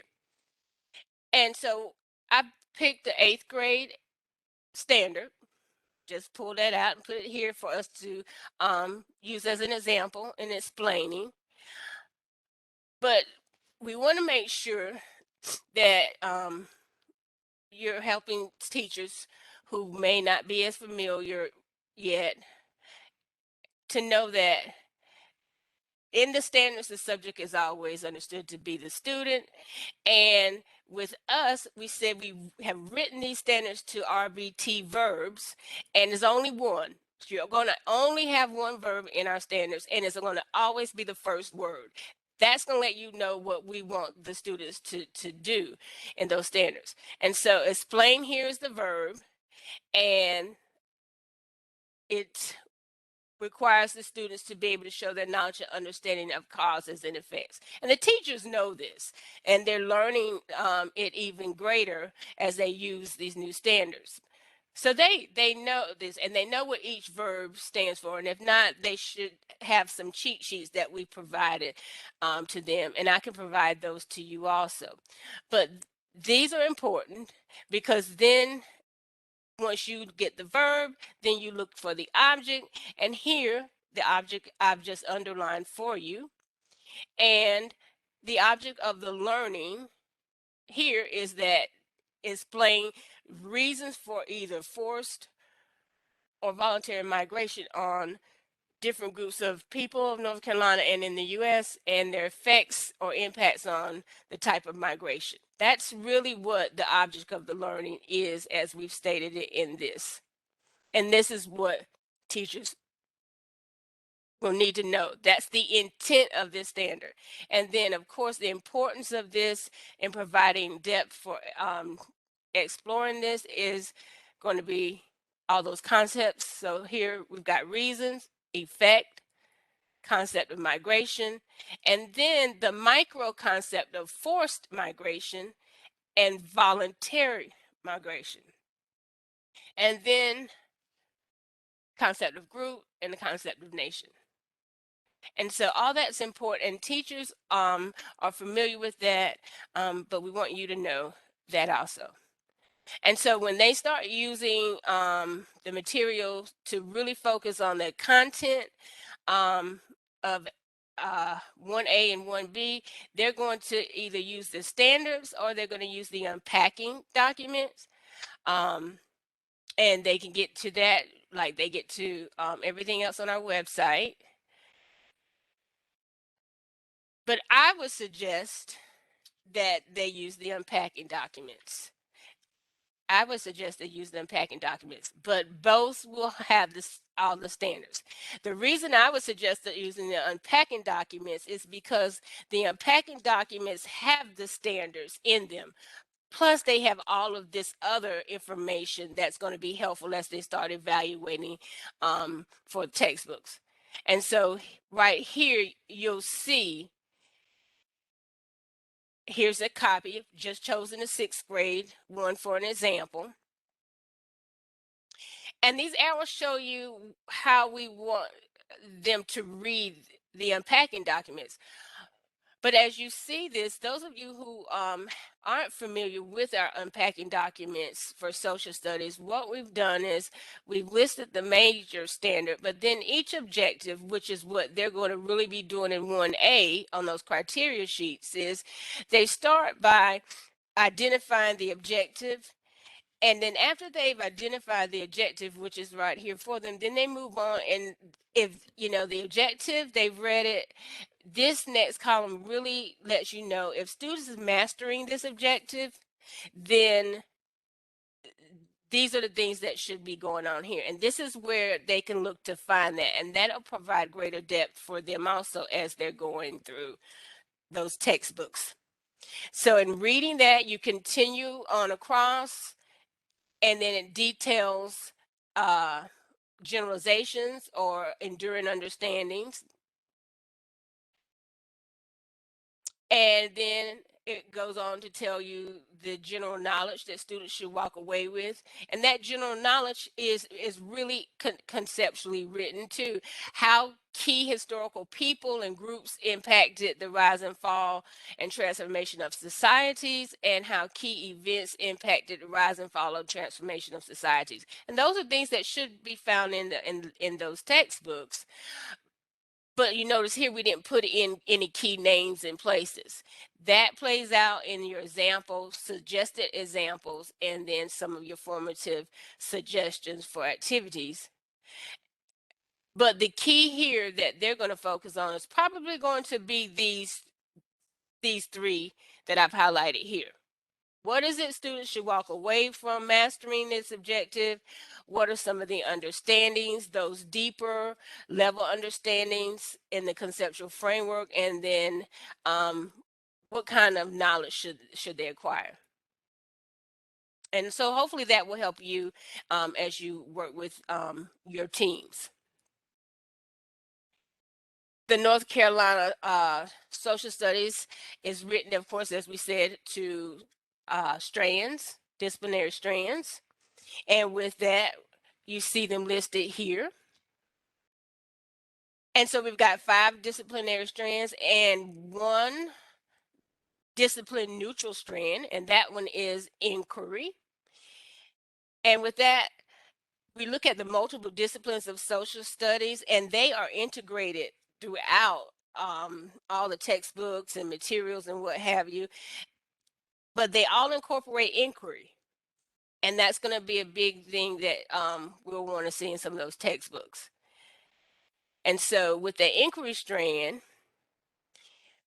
you see we have inquiry indicators. And these are just skills, social studies skills, disciplines, but they're skills necessary for the student to improve their critical thinking. And as inquiry indicators, they focus on the multiple disciplinary skills and tools of social studies. And then thus they allow students to study topics in greater depth. So those inquiry indicators play out in each grade band, and there's a set of indicators for each grade band.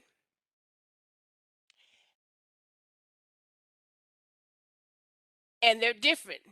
They get more sophisticated as you go up the grade band. And so the level of progression is focused on skill development, and you use these in connection to teaching the content standards.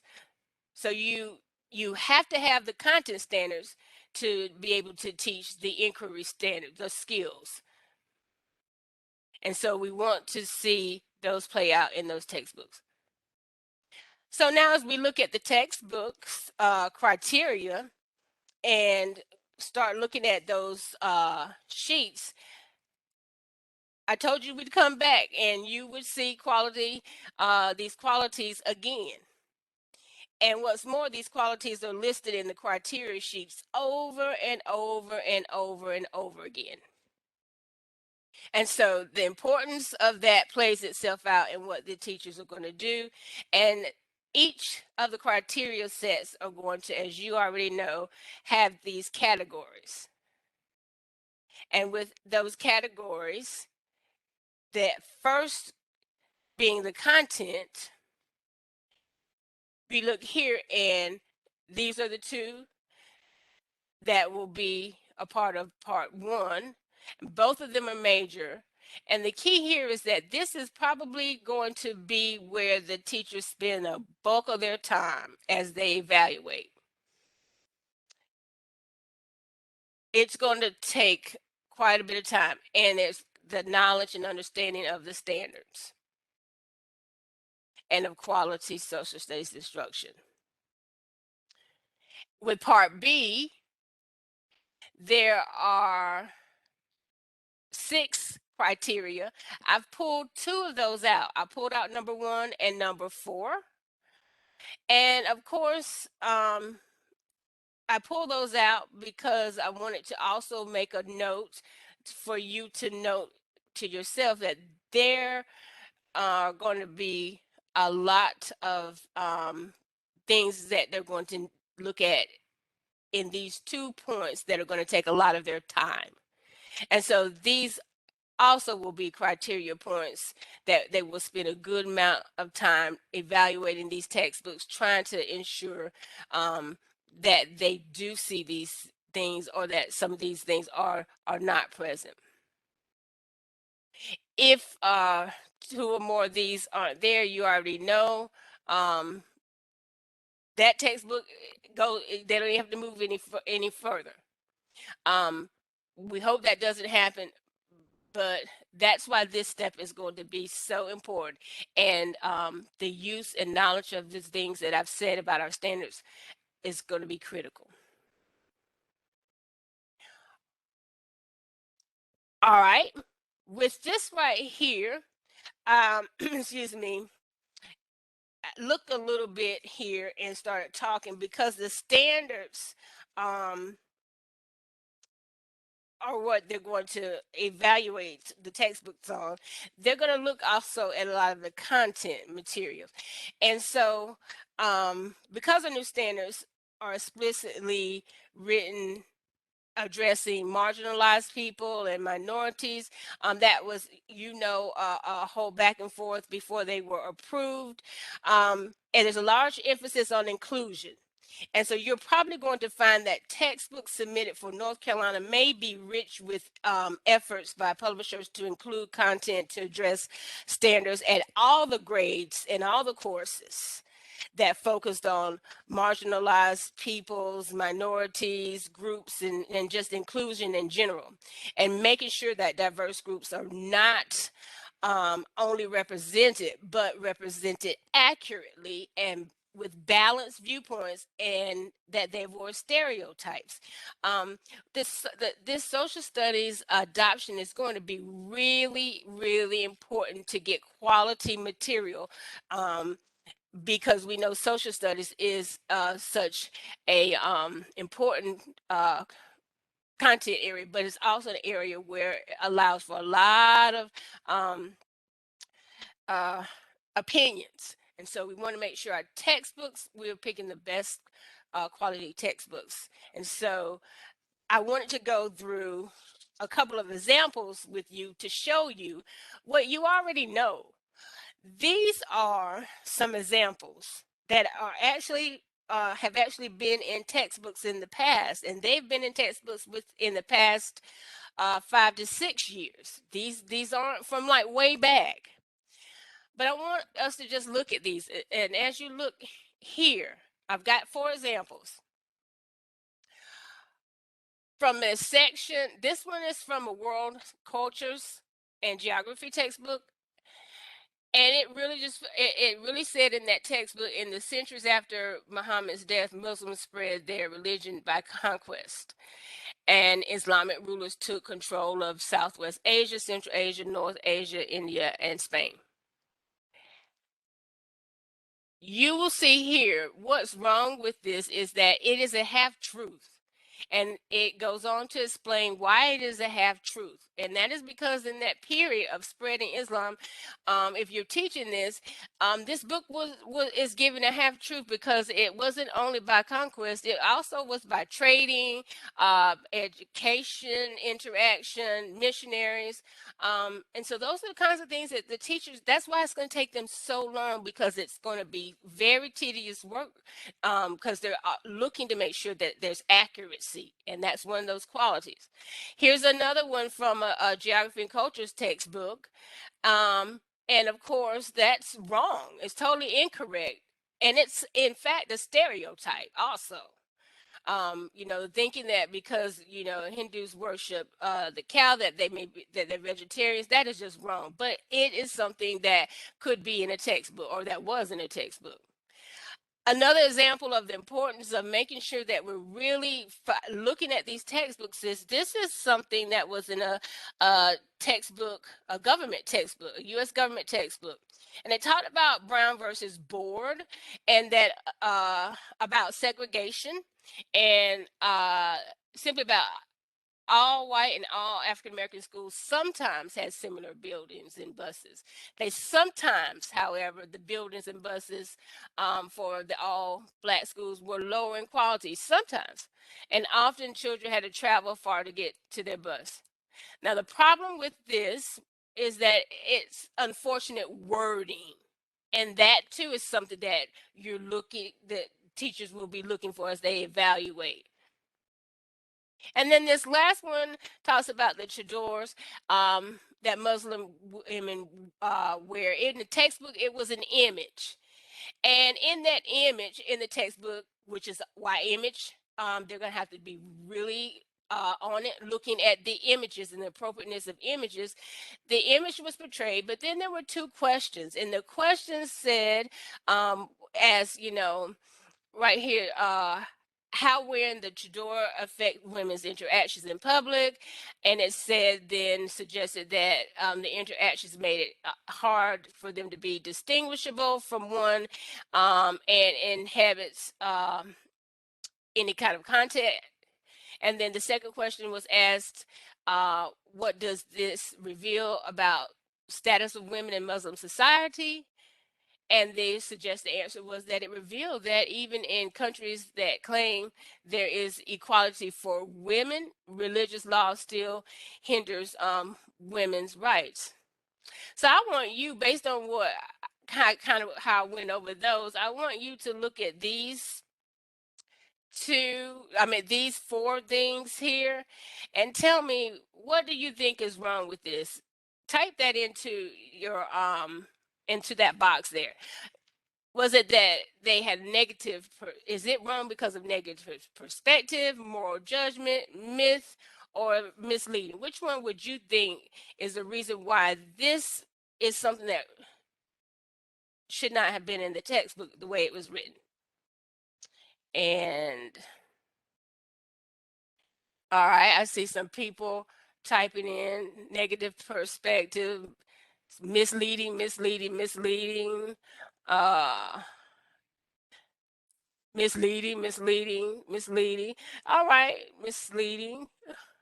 So most people are choosing misleading, and you would be absolutely correct. This was incorrect, totally incorrect, and it was incorrect because it was misleading and highly misleading. Those are the kinds of things that are going to be critical for this content review. All right. And so universally, we trust that textbooks are factually accurate. No one puts a textbook out with wrong information on purpose. So we trust that it's accurate, but that's why we do an evaluation. And we know that even factually accurate can communicate some suggestive things. So incorrect facts, poor word choice, cliche statements, unbalanced perspectives, moral judgments or sentimentality, unintentional communication of myths, and then misleading statements. All of these are things that, as they go through this criteria sheet for content, the content, they're going to have to look for these things and make sure that they're not there in social studies. You don't catch everything, but being very diligent and knowing what you're looking for, and these teachers will be good at that. We want to catch as much of that as possible, and hopefully there won't be any of that, but that's why we're evaluating. Part 2 of the pedagogy will allow them to really look at how instructional suggestions are put together. And with that, I've just listed and highlighted for you, out of those criteria points, what's most important. And with this, these are 5 of the 10 criteria points that are common. These are another 5 that are common. So there are 10 common points that are in every grade level. And I want you to know that and jot that down as the commissioners who are helping the advisors, because as you're going from group to group, you want to make sure you don't forget and that you keep in mind that one group's criteria for pedagogy is going to be different from another's. But 10 of these will be in everyone. And then there are specific criteria that go to certain courses. So for social studies, because of the nature of a course and the standards, there's certain things that had to be asked for them to look for in the pedagogy component of the criteria sheets. And here are some more. So there are 10 common, and then there's 10 of which they're broken up to go to particular courses. And then last but not least is the accessibility part.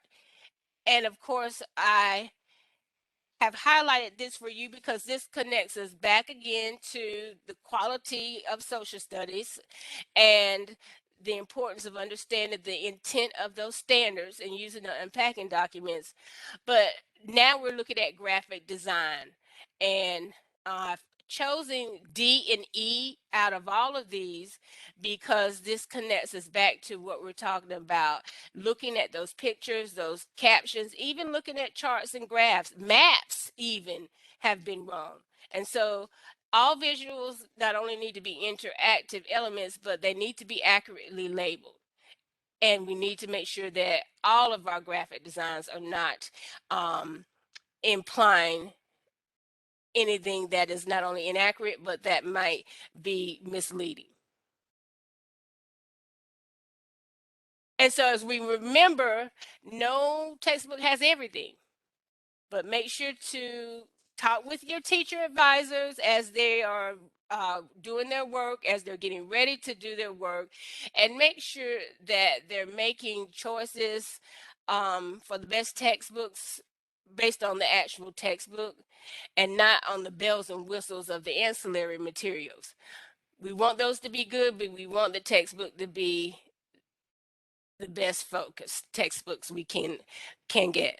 And so I've put a list of things to remember here for you as non-social studies persons, but I've highlighted once again quality social studies. It connects back to everything they're going to be doing in the evaluation. And then with that, I thank you for your time as well as your commitment to this process, because in supporting the advisors who are evaluating, you've got a dual role also. So thank you so much for your commitment as well as the time that you put into this. And if there are any final questions, I'll be happy to address them.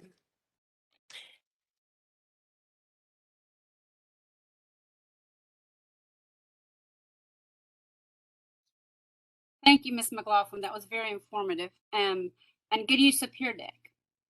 sometimes it's a good reminder to see those tools. This is Commissioner Linker, and like I said, promised we would have like a little break because I know we've been going strong for 2 hours. I apologize for the people coming up next, but if you could give us, I think it's the EL criteria sheet, ECR EL criteria sheets. If you can give us, let's take 10 minutes. Everybody needs to be back in 10 minutes because at 11:06, Dr. Fair is going to do the roll call again, and we have to all be present to have quorum to continue. So you can, if you're not mute or you haven't stopped your video, you can do that. 10 minutes back, 11:06 for roll call.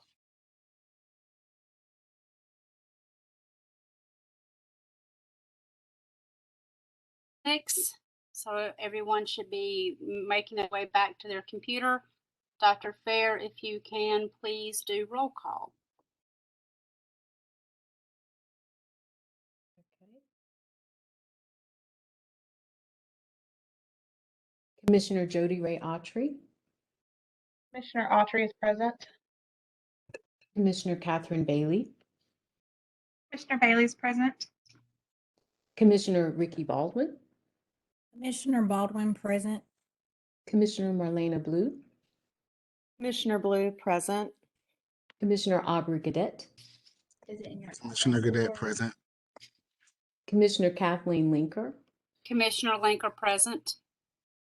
Commissioner Alicia Ray, Commissioner Ray present. and Commissioner Lindsay Sice. Commissioner Sice present. So all who are in attendance this morning are back. Okay, and so we shall continue with our agenda. Next would be our EC and EL overview and criteria training.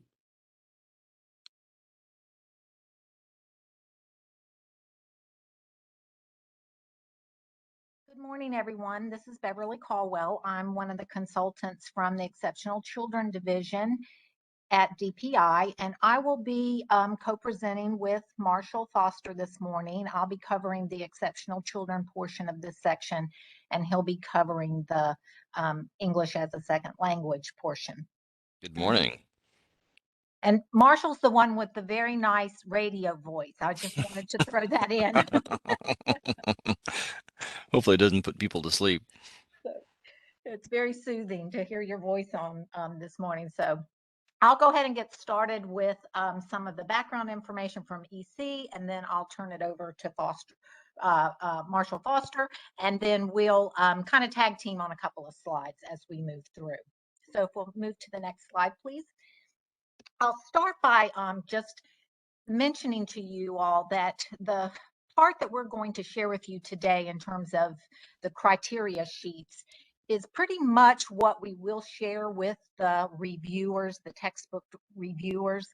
What we wanted to share with you was what we're sharing with them so that you will know, so that you can support them in this process. So I'll begin by talking a little bit about the background eligibility portion for EC. In North Carolina, we have eligibility areas, and each of those areas has specific screenings, evaluations, and criteria that's used to determine if a student is eligible for EC services.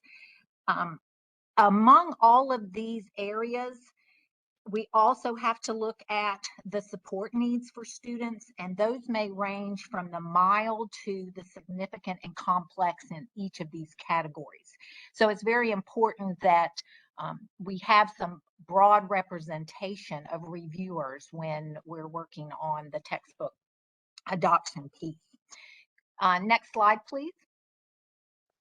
I'm going to review a little bit of the federal requirements so you'll have an understanding of how we really the reasoning behind the importance of us being a part of the textbook adoption. And part of it is that our federal mandates require that students with disabilities receive their instruction with the non-disabled peer population to the fullest extent possible. So that means that 99% of our EC students are instructed in and assessed in the same standards as their grade level peers. So that makes it really important for them to have access to the grade level textbooks. Next slide, please. And then that 1% population that I left out in the previous slide, those are our students with the most significant cognitive disabilities. And this population of students, they're also instructed in and assessed in grade level standards, but they're instructed in and assessed in the modified grade level standards. In North Carolina, those are called the extended content standards. But because they are modified to the grade level standards, they also require access to the grade level textbooks. Next slide, please. So our students require additional accommodations to fully participate in that general ed setting that I mentioned in a previous slide. And those considerations for accommodations must be based on their individual needs, and they must be documented in their individual education program, their IEP. So those are a couple more points of requirements from the federal perspective for the EC population. And the next slide, please. And now it's Marshall's turn. All right. Thank you. So when looking at EL, one of the federal requirements through the Office of Civil Rights, and this stems initially from Title VI of the 1964 Civil Rights Act, is that there should be meaningful participation in educational programs and services. And of course, and as it shows there, this is guaranteed by law. And from the Every Student Succeeds Act, or ESSA, from Section 3102, we've got to help ensure that English learners, including immigrant children and youth, attain English language proficiency and meet the same standards that all children are expected to meet. And so this is sort of forming our basis for what we're going to be looking at. So if we'll go to the next slide, just kind of a quick synopsis of our English learners in North Carolina. Our top 5 languages are Spanish, Arabic, Chinese, Vietnamese, and Hindi, Indian, Urdu. With Chinese, that can also include other either languages, or because it's the way that students are identified is through self-representation, and so they may select Chinese and then but they may speak Mandarin or Cantonese or something like that. So anyway, it's an amalgamation of that. But those are our top 5 languages. We actually have a new head count from 2021, and our head count went up by about 7,000 students. So we're up to about 131,000 students. And so that just went to the board in mid-December, and then went to the Joint Legislative Oversight Committee probably at the end of December or in January. In that, we have 115 LEAs, 177 charters, 6 lab schools, and 4 special North Carolina schools, and they all have at least 1 EL. Of all those ELs, 70% are born in the U.S., and about 30% are immigrants and recently arrived. All right. So language and content, and we covered this earlier as well, looking at how important that is. And so language proficiency involves the language associated with the content areas. And WIDO was very intentional with those 2020 standards to make it easier for other content areas, for people in other disciplines, in order to be able to work collaboratively, because we know that as it shows there, that language is intertwined within all of these. And so also with the content knowledge, that it reflect the declarative what and the procedural knowledge of how things are associated with the content. And so these are important things to think about when looking at your textbook evaluation. On the next slide, you saw this earlier. These are our ELD standards, with that standard 1 being the social instructional language. As you saw in the previous slide deck, the social instructional language is intertwined throughout the other 4, language of language arts, language of mathematics, language of science, and the language of social studies. And so, as I said before, the standards themselves haven't changed, but it's just reinforced that the social instructional language is woven throughout. All right, one thing to look at with our standards. So, for example, with our ELD standards, they look at academic language development, whereas state content may look at academic achievement.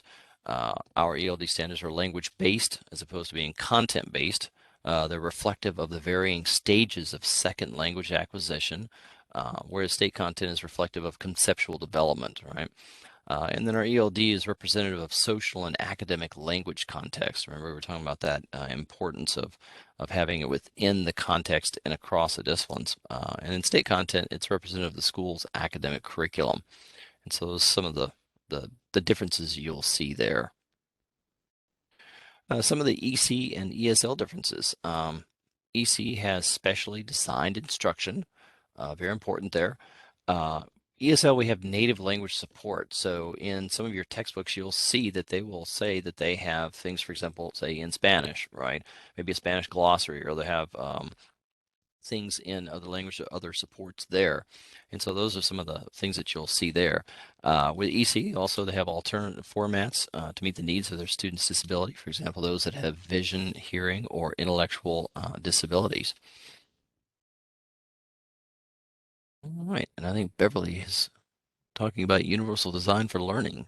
Yes, I am. So universal design for learning is one of those things that we talk a lot about in the EC world, but it really comes down to that these are things that are good for all students. So when we talk about universal design for learning, we do want to capture that this is something that is not just an EC type thing. And here are some questions that we suggest that the textbook reviewers take a look at. Do the textbooks and materials enable the educators to offer flexible learning opportunities through the multiple means of engagement, representation, and action and expression, which are those categories associated with UDL? And are there suggestions for strategies to remediate, enhance, and reinforce concepts? So those are, again, categories of questions that apply really to all students. Next slide, please. Now we're going to delve into, over the next few slides, the categories within our criteria sheets. And then once we get past that, we'll specifically address some ideas and concepts that are now entered into the criteria document itself, the criteria sheet document itself.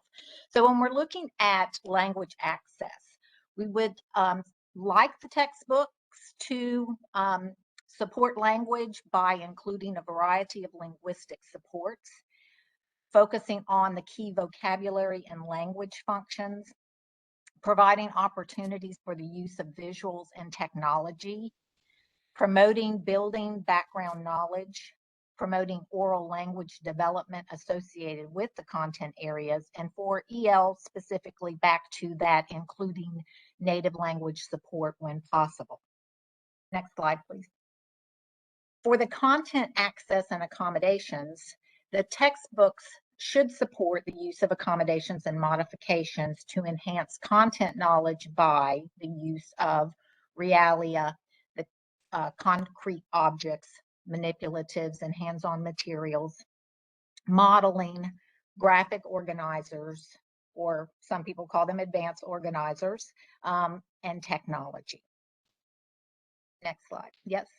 Content access accommodations should also support the use of improving and enhancing content knowledge by differentiated instruction, authentic assessment tools, and specifically for EC, back to those two items that were mentioned previously, the specially designed instruction piece and the alternate formats that are often necessary for our students who have vision, hearing, and cognitive disabilities. And then access and accessibility tools, textbooks should support instructional strategies by promoting activation of and bridging prior knowledge and or experience, access to authentic text, metacognitive development, higher order thinking skills, contextualization, building schema to enhance understanding, and then the linguistic modality integration of listening, speaking, reading, and writing. Now, the differentiation piece that was mentioned earlier is just broken down here because this one, again, is something that applies to the broader use within a classroom, and those include the areas of content, process, product, and environment. Next slide. And then cultural diversity, again, applies beyond just the population we're talking about today, but these are some features within a textbook that support cultural diversity, and we've included them in this slide. They include register, the genre, text type, topic, task, situation, participants' identities, and social roles. So I'll go over briefly the EC evaluation criteria sheet, and then I'll turn it over to Marshall to talk to you about the EL evaluation sheet. Now, there's going to be a couple of things that are going to look a little different about the EC evaluation criteria sheets this year, and I'll try to point those out as we go along. The first one is that in the past, we've typically had 11 items in the yes or no category format on the document, and this year we have added a 12th item, and I'll go into that in just a minute. There is also space on the document for the reviewers to provide their support as to how they came about their yes or no responses. So I'll start out with talking a little bit about the content portion. In the content portion, we're really looking at, are the textbooks grade appropriate? Do they have varied cognitive levels, abilities, and learning styles? Relevant, linking to the prior knowledge, and active student engagement? And are the key concepts, skills, vocabulary identified, developed, reviewed, and reinforced? For the materials section, do they include a variety of exercises, reviews, assessments, performance tasks? Do they provide opportunities for students to collect, organize, interpret, and evaluate information? Do they include summary of content, instruction, and objectives, supplemental or background information? And do they include guides, things like glossaries, dictionaries, bibliographies, footnotes, references, websites, literature links, and support agencies? And is there sufficient material? Is it well organized, easy to use, comprehensive, durable, and reasonably sized?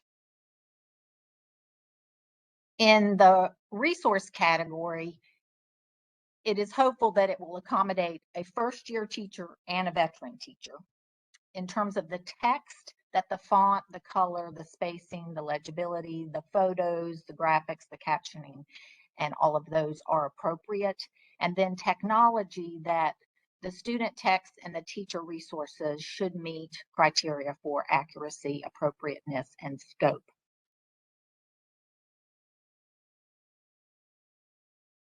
Next slide. Thank you. Now, this is one of the new changes for us in looking at EC, and this is around reading for all grade levels. And the reason we're focusing on this year and adding that 12th option is because our state identified measurable result, which is our SIMR, for Exceptional Children Division, is reading. And our reading is going to focus on grades K through 3, K through 5, and 4 through 12. And then we have options for districts to participate in reading research to classroom practice training that's offered through the EC division. And then, of course, our statewide letters training requirement is in place. In addition to that, the language development, there's a focus on language acquisition in grades K through 5, and then the listening, speaking, reading, and writing in grades K through 2 and 3 through 5. So you'll notice that this year in the criteria sheets, there are embedded links to all of these categories of reading and language acquisition to help the reviewer as they're delving into those categories to see a little bit more about it if they, have any questions and that sort of thing. So when we do our session with them, we'll certainly provide them with that information as well, but wanted to let you know that that is one of the things that's going to look a little bit different about the EC criteria sheet this year, is that we're going to be looking at reading and language acquisition. Okay, next slide.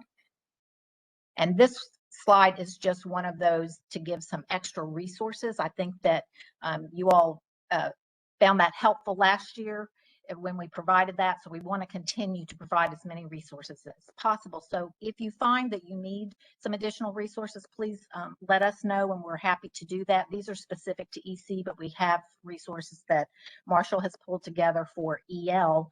Also, please let me know if you get in there and there are any links broken. I find that, I think everything's working fine because it was working when I put it in the slide, and then something happens and the link breaks. So please don't hesitate to let me know if you have a problem with any of the links. So we'll go to the next slide, and I think I turn it over to Marshall. All right. Thank you, Beverly. Yeah, now we'll take a look at the EL evaluation criteria sheet. All right. And so on this next slide, it talks about the content. A lot of these things are going to be familiar, right? So grade appropriate, you're looking at varied cognitive levels, abilities, and learning styles. Remember, because all of the students are different, so something that's broad in scope to actually be able to reach all these students. That it be relevant. Remember, we mentioned linking to prior knowledge earlier, which is that asset-based approach. Looking at active student engagement, right? Our active students are students that are talking, means that they're actually learning and moving forward. That it covers key concepts, skills, vocabulary that are identified, developed, reviewed, and enforced. And so these are important as well. All right, so the materials. As we mentioned earlier, including both print and digital resources. And one reason earlier I mentioned going from concrete to abstract, and so that is a second language acquisition, pedagogy where students start from those things that are the most concrete. And Beverly mentioned realia, that crosses both of ours. Students that can see things that look like the real thing, but maybe they're miniature. Or whether they, for example, are in print and then move forward to those more abstract resources as they grow in their English language acquisition. So including both print and digital resources. And then do they consider a whole class study, small group work, and individual student extensive study, right? Allowing students to interact with the words and images and ideas in ways that develop their abilities in multiple literacies. All right. Do the materials provide support and differentiate instruction according to students' needs? Do they gradually advance the level of language practice and engage students in complex or cognitively demanding tasks? All right.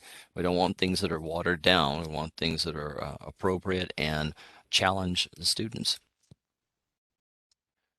All right, and then this next slide here, hopefully, as Beverly said, hopefully I got the links correct on this because we did have a change in our website. And then we also have, as I mentioned in the prior presentation, that very bottom link there, the Eld Standards Resource Hub. That's where you'll find our unpacking document, our crosswalk document, our glossary, our mapping document, and other applicable resources. And so those will be very helpful to you in that regard. And so hopefully those resources will help you, and we thank you so much for listening to us today. And do we have any questions?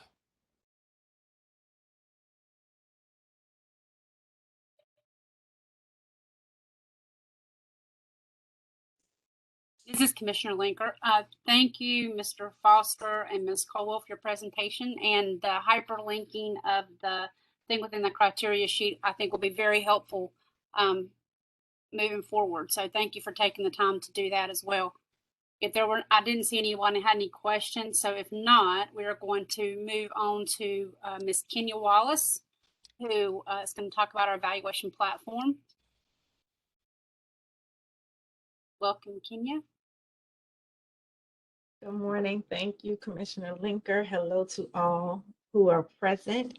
I'm sure you all have gotten a lot of good information, so hopefully this is going to be a review for some. And for those who are new to our platform, it will be just a brief demo, but you are more than welcome to reach out to me at any time to do a more in-depth walkthrough. So I am Kenya Wallace. I am an education consultant for the Center for Urban Affairs and Community Services and TOPS, which is Technical outreach for public schools at NC State University. And we actually developed, with the assistance of the commission, a platform to make the evaluation process a little bit easier.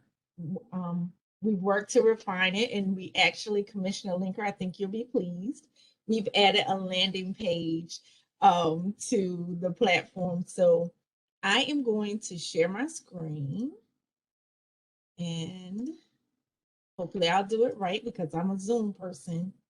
All right. So when you log on to the platform, and I'll share the link at a later date, you'll have your login page. Sorry, you see all of my other credentials. So what I want to show you first is just a demo of the advisor page, and then I'll move over to the commissioner page if that's okay.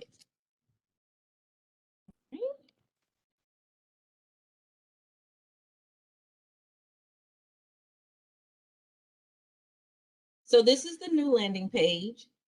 It has the North Carolina textbook adoption, evaluation and adoption header, but it also shows that the advisors will be logged in as an advisor to make sure that there's no mistaken identity, I guess.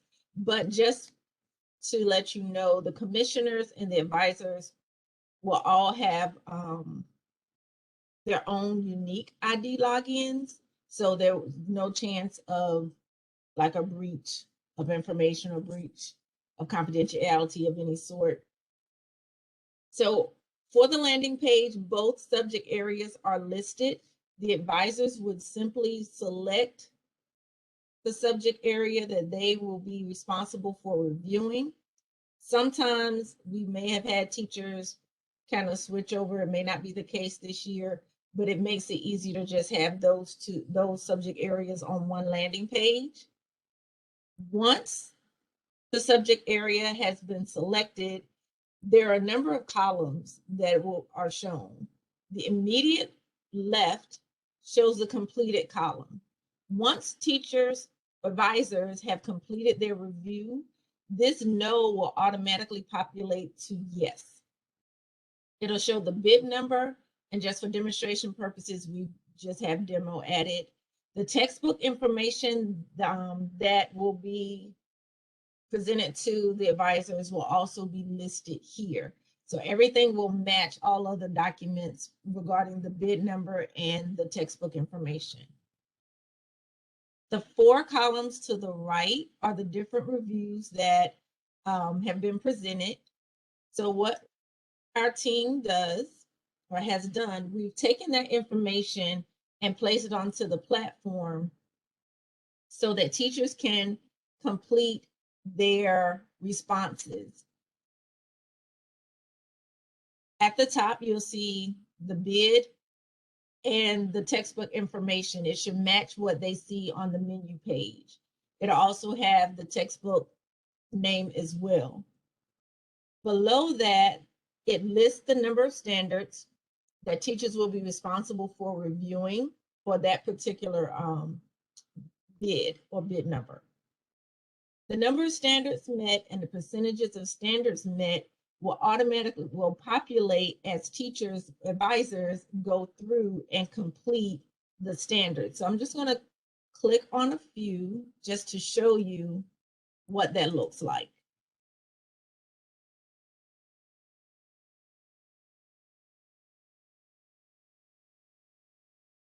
Anytime an advisor clicks refresh standards met, it'll show the number of standards that they reviewed, how many of those standards, the percentage of those standards that actually were met. So for this case, 3 of the standards I selected met the criteria, and that's a 6.5% of standards that are met. Advisors are also responsible for providing a rationale for each response that they give, whether yes or no. They are to provide a response in this box, which is also resizable.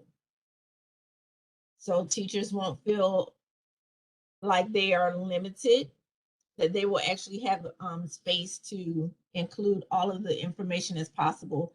And I do believe Commissioner Linker will also give directives to them as far as the information that you all are looking for in terms of the rationale. But we also remind advisors, excuse me, to be as detailed as possible.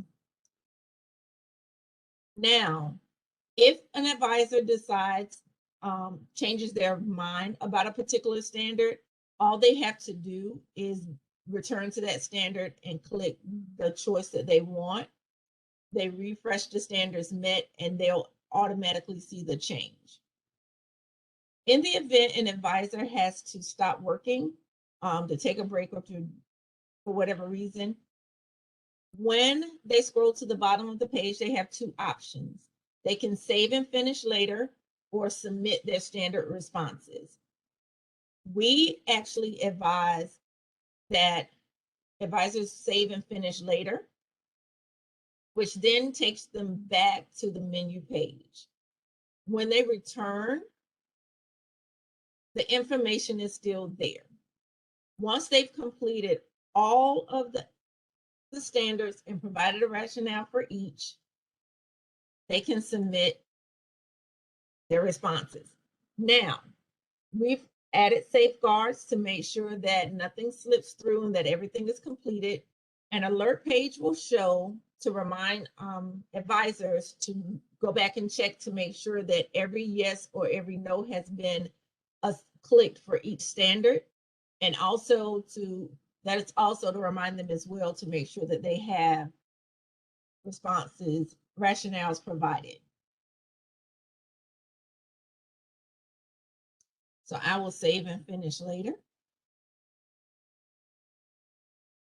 Also, these links, I previously clicked them, which is why they're purple, but they will begin in this blue, shade of blue. So whenever a link is clicked and it's an advisor or commissioner has visited a page, it will turn to purple to let you know it's been visited, but you can still access it. So the criteria review sheet, again, it looks just like the ones that were presented earlier. The one thing you will notice is that the percent of standards met from the standards review page automatically populates onto this page. So if there's a change on the standards review page, once that page has been saved or submitted, the new percentage will actually populate here. The important thing to remember for part one, as you are completing part one, you must answer yes to A and B in order to complete the remainder of the form. So if an advisor selects no, the radio buttons are grayed out. They're not able to continue, at least providing responses for this page. And again, the options are the same: save and finish later, submit criteria responses. And that's something that's also emphasized to the advisors. So if yes is selected for both, they are now free, advisors are now free to complete the rest of the page. Moving on to EC. So we have the 11 areas, and I made a note for Rodney, who is our main programmer for the platform, that a 12th option, a 12th line has been added. So we'll make sure that everything is updated prior to evaluation. And Commissioner Linker and Dr. Fair, we can actually do a run through with that as well prior to. There's a response box again that is resizable. So anytime an advisor makes a selection, provides a response, a rationale is always required. So when I try to submit this without completing anything, again, there's an alert. So advisors are able to save and finish later. The EL criteria sheet mirrors the EC sheet, and it's the same process. Teachers will click yes or no. They'll provide their responses. The box is resizable. They're either save and finish later or submit. Once they've completed these 4 areas of criteria, they can move to the next standard, the next bid, and follow the same process. And they'll do that continually, depending on the number of bids they're asked to evaluate. Once they're done, they click the content menu, and it takes them back to the main page. And if they're not responsible for reviewing another subject area, they actually just log out. Are there any questions about the advisor platform?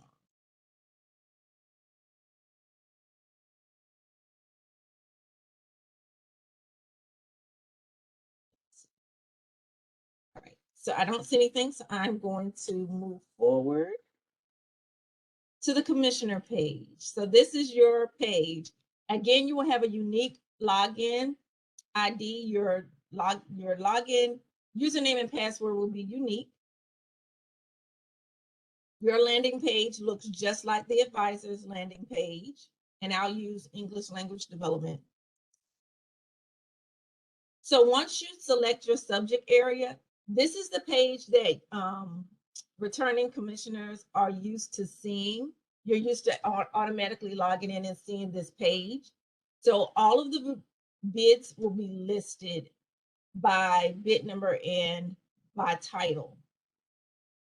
You'll see the links for the deliberation and initial votes that'll take place after the evaluation, a link for reconsideration, for notes and comments for your final report, and then the final report link. The information that the advisors see on their platform is exactly what you're able to see on yours. The only difference is the completed column is not there because it's not important at this point for you all, but you will see the bid number, you'll see the textbook information number, you will see the standards review, the advisor standards review, and their criteria review. Your page looks different because it's inclusive of all of the standards that have been reviewed for a particular bid. And it goes from left to right. So at the far left, you'll see advisor. It'll give the advisor's name, the percent of standards met for that particular advisor from their review. And then you'll see their responses for each of the standards. So if there are 7, let's say, I know this is a very low number, but if there are 7 advisors who have completed their standards review, all 7 will be listed and you'll see all 7 of their responses. That particular link opens up to a separate tab or a new window. So you're able to kind of navigate back and forth. So now you're able to go back to the textbook list tab and move forward to the criteria review, which will also open in a new window. It's the same format or the same display. So where you see demo testing, it'll have the advisor and it will list all of their responses from left to right. The blue section will show the EC comments or responses, and the gold will represent the EL. So at least there's some delineation and it doesn't kind of, all of the standards don't blend into one, so you'll know which responses are for EC, which are for EL.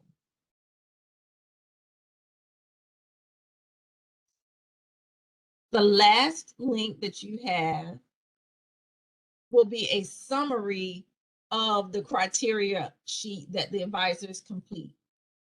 So with the summary, it's going to give you in part 1 the number of yes responses from all of the advisors and the number of B responses. So this will populate to a different number, and then number of advisors will show you the total number of advisors who responded to part A, 1A and 1B. And the numbers should total the number of advisors that you have that are responsible for evaluating this particular bid. Again, all of the numbers will populate here for the responses overall. So this is just a basic summary.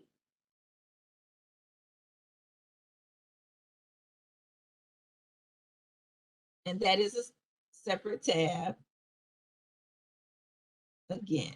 And once you've gone through that information, again, the link changes colors to let you know that you've already visited that particular bid, and then you continue to move forward, and they all look the same. So depending upon the number of bids that are received for English language, this page is probably going to be full. It may be multiple pages, but you'll just continue moving through until you've reviewed all of the bids for that subject area.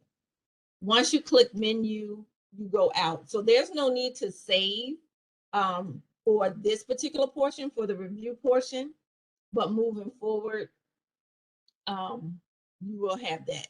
So for deliberations and initial voting, when it's close to that time, this page will be populated with a link, with links for the deliberations and voting, and also for your notes, to capture notes. In the event a bid has to be reconsidered, there will be another vote.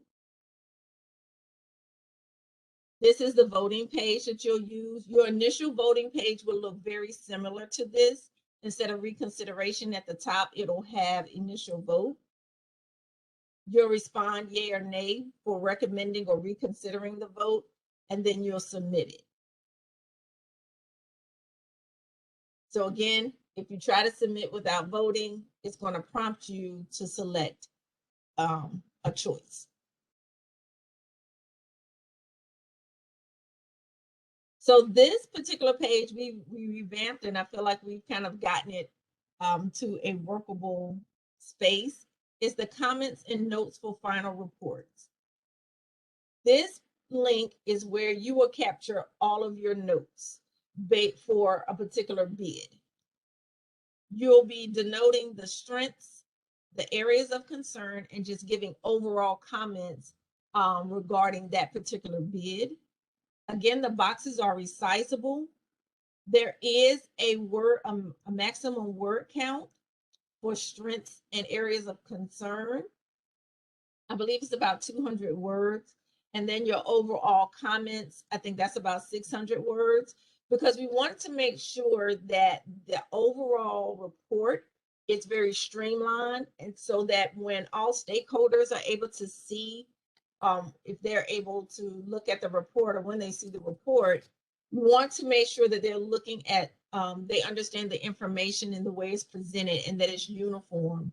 So if a parent comes in and wants to see the report, they're able to understand when they're reading it, okay, this section is for strengths, this area addresses concerns, and this is just the overall, their overall thoughts about a particular bid. And again, the boxes are resizable. You're able to save and finish later or submit. One thing about this particular link, you're able to go back as often as you need to revise it. So once you submit it, it's not the final, and I'll show you that final report. So even after reconsiderations, if you need to make changes, to your notes, you'll come back to this particular link, make the changes, save it, and finish later or submit it, and it's automatically updated. This is the final report page. It will list all of the bids with their bid information. It'll show if there was a reconsideration vote. If it was a reconsideration vote where you see no, it'll be yes. All of the notes that were entered for the reconsideration and your final recommendation.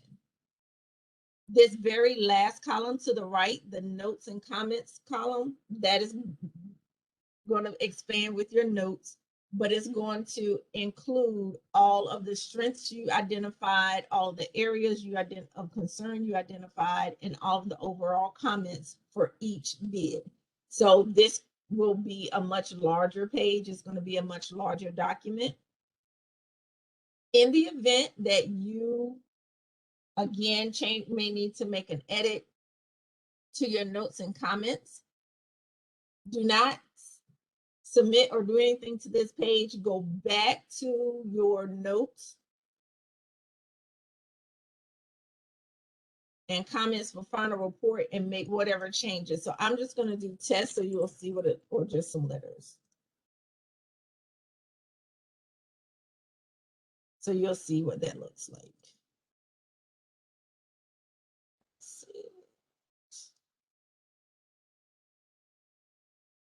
So with the characters that I entered, you see them now on the final report page.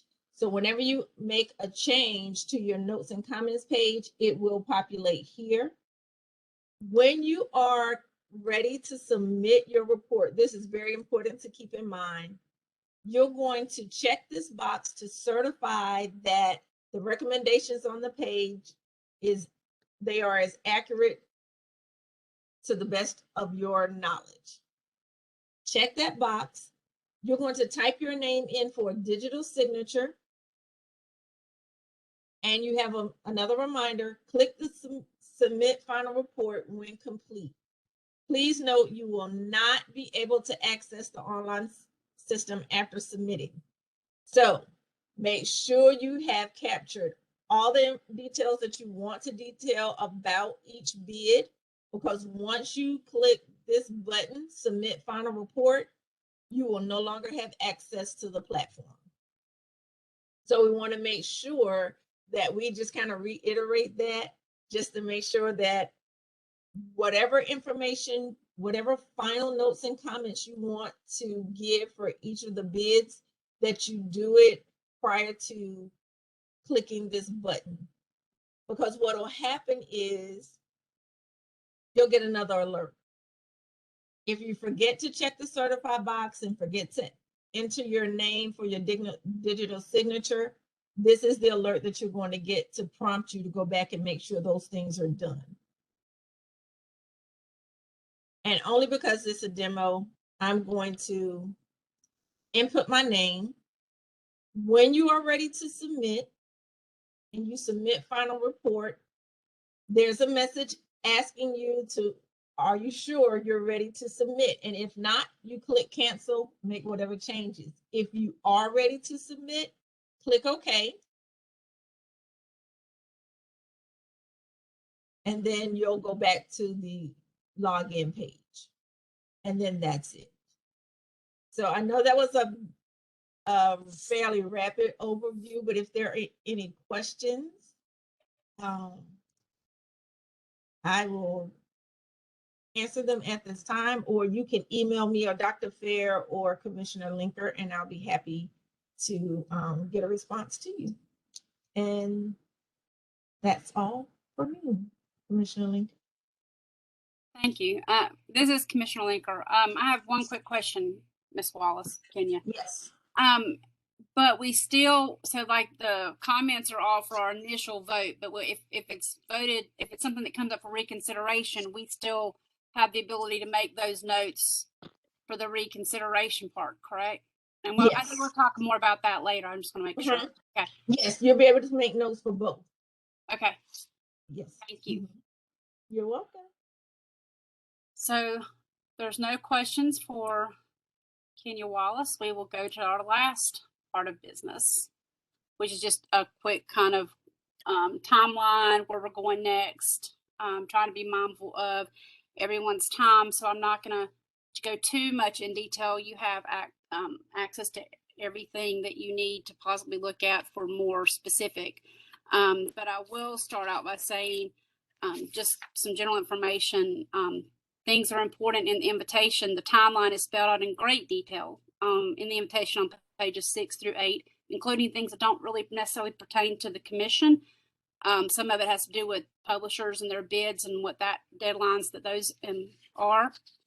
Also, I think, and Dr. Fair alluded to this in her presentation, on pages 16 to 21, she's included a chart that shows in-person versus virtual evaluation week, so you can tell the differences, because those of you that are new to the commission are just familiar with what it looked like when we were virtual, and we are planning on having it, if possible, face to face, so that you can kind of look at ahead of time and start thinking about the differences and what that looks like.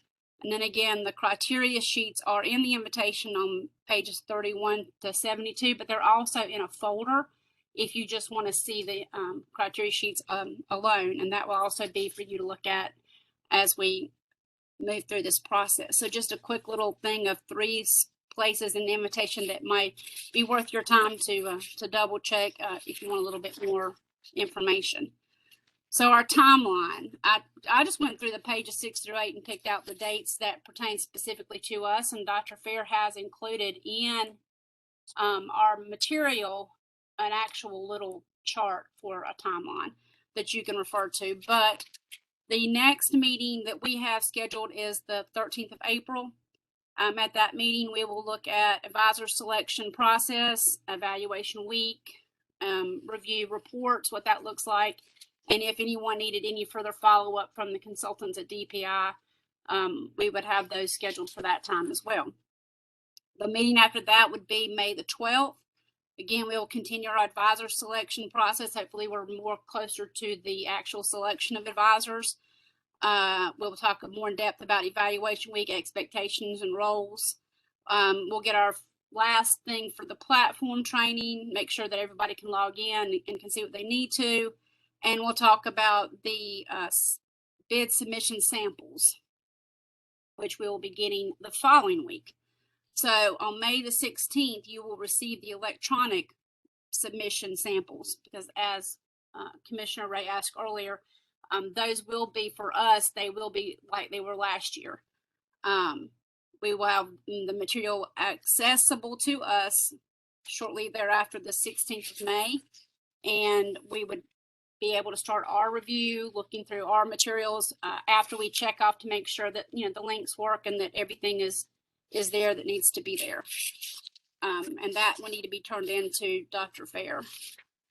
Then evaluation week is June the 12th to the 17th, scheduled for the first day when we have the what we call publishers checkout, when the publishers set up their displays and we check off that they've included what needs to be included, and we know how to maneuver, navigate the different parts, and start our evaluation training. On the 13th, the evaluation training will continue and the sessions begin, and they will run roughly through the 16th, and then we'll start our debriefing on the 16th and finish up on the 17th.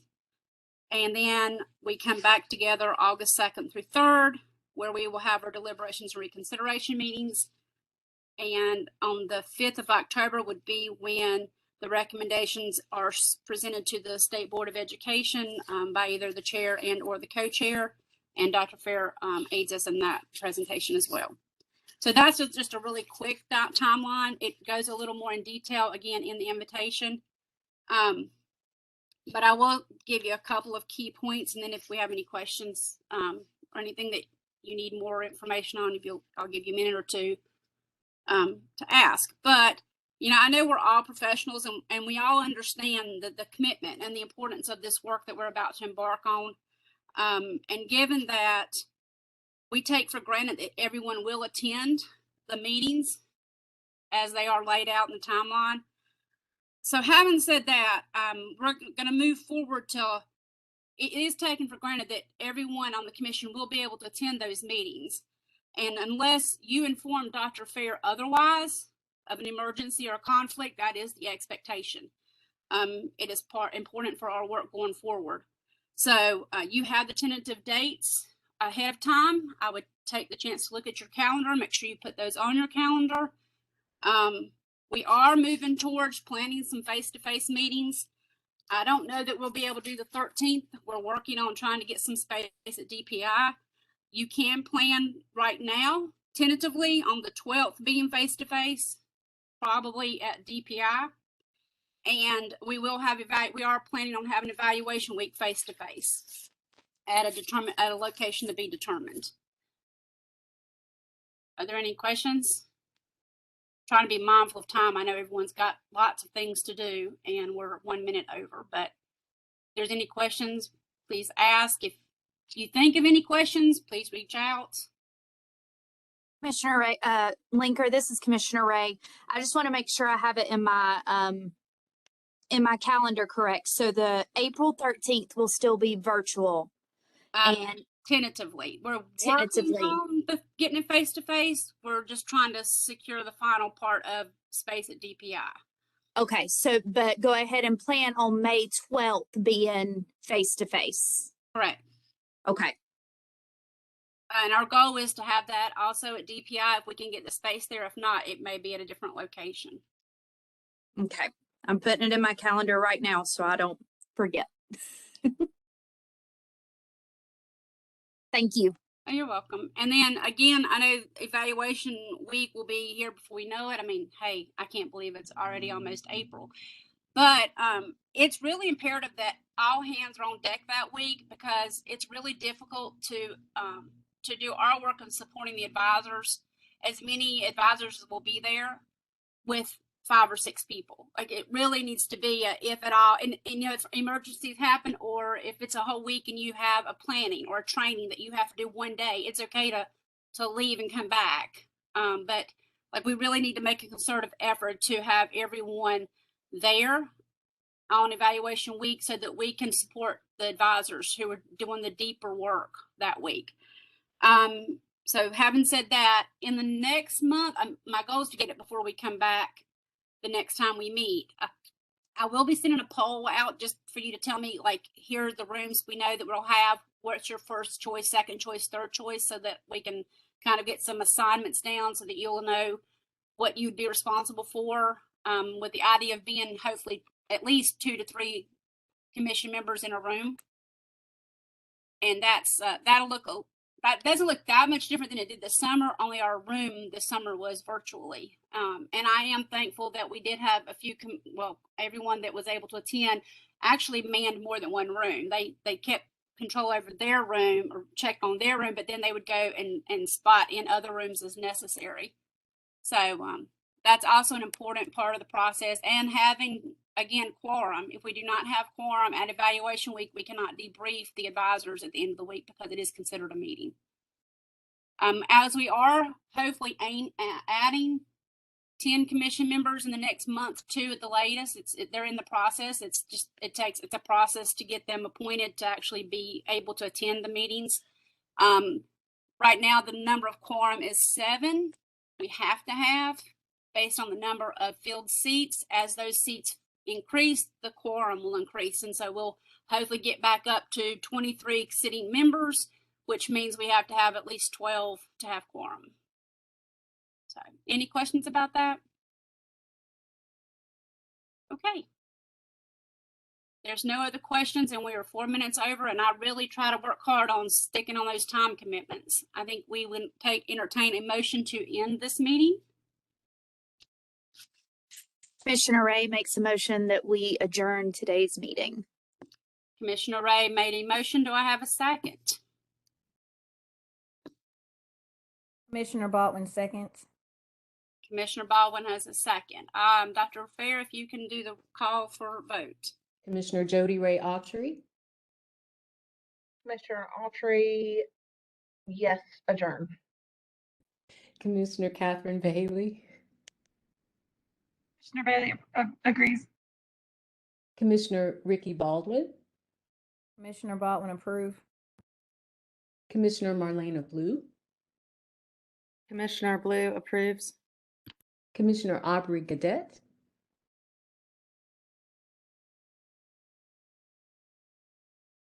Commissioner Aubrey Gadet, Commissioner Kathleen Linker, Commissioner Linker approved. Commissioner Alicia Ray, Commissioner Ray approves. and Commissioner Lindsay Sice. Commissioner Sice approve. Okay, so you have 7 commissioners still on, and they all approved. I see Commissioner Gadet. Commissioner Gadet, are you approving? I am approving, Commissioner Gadet. Thank you.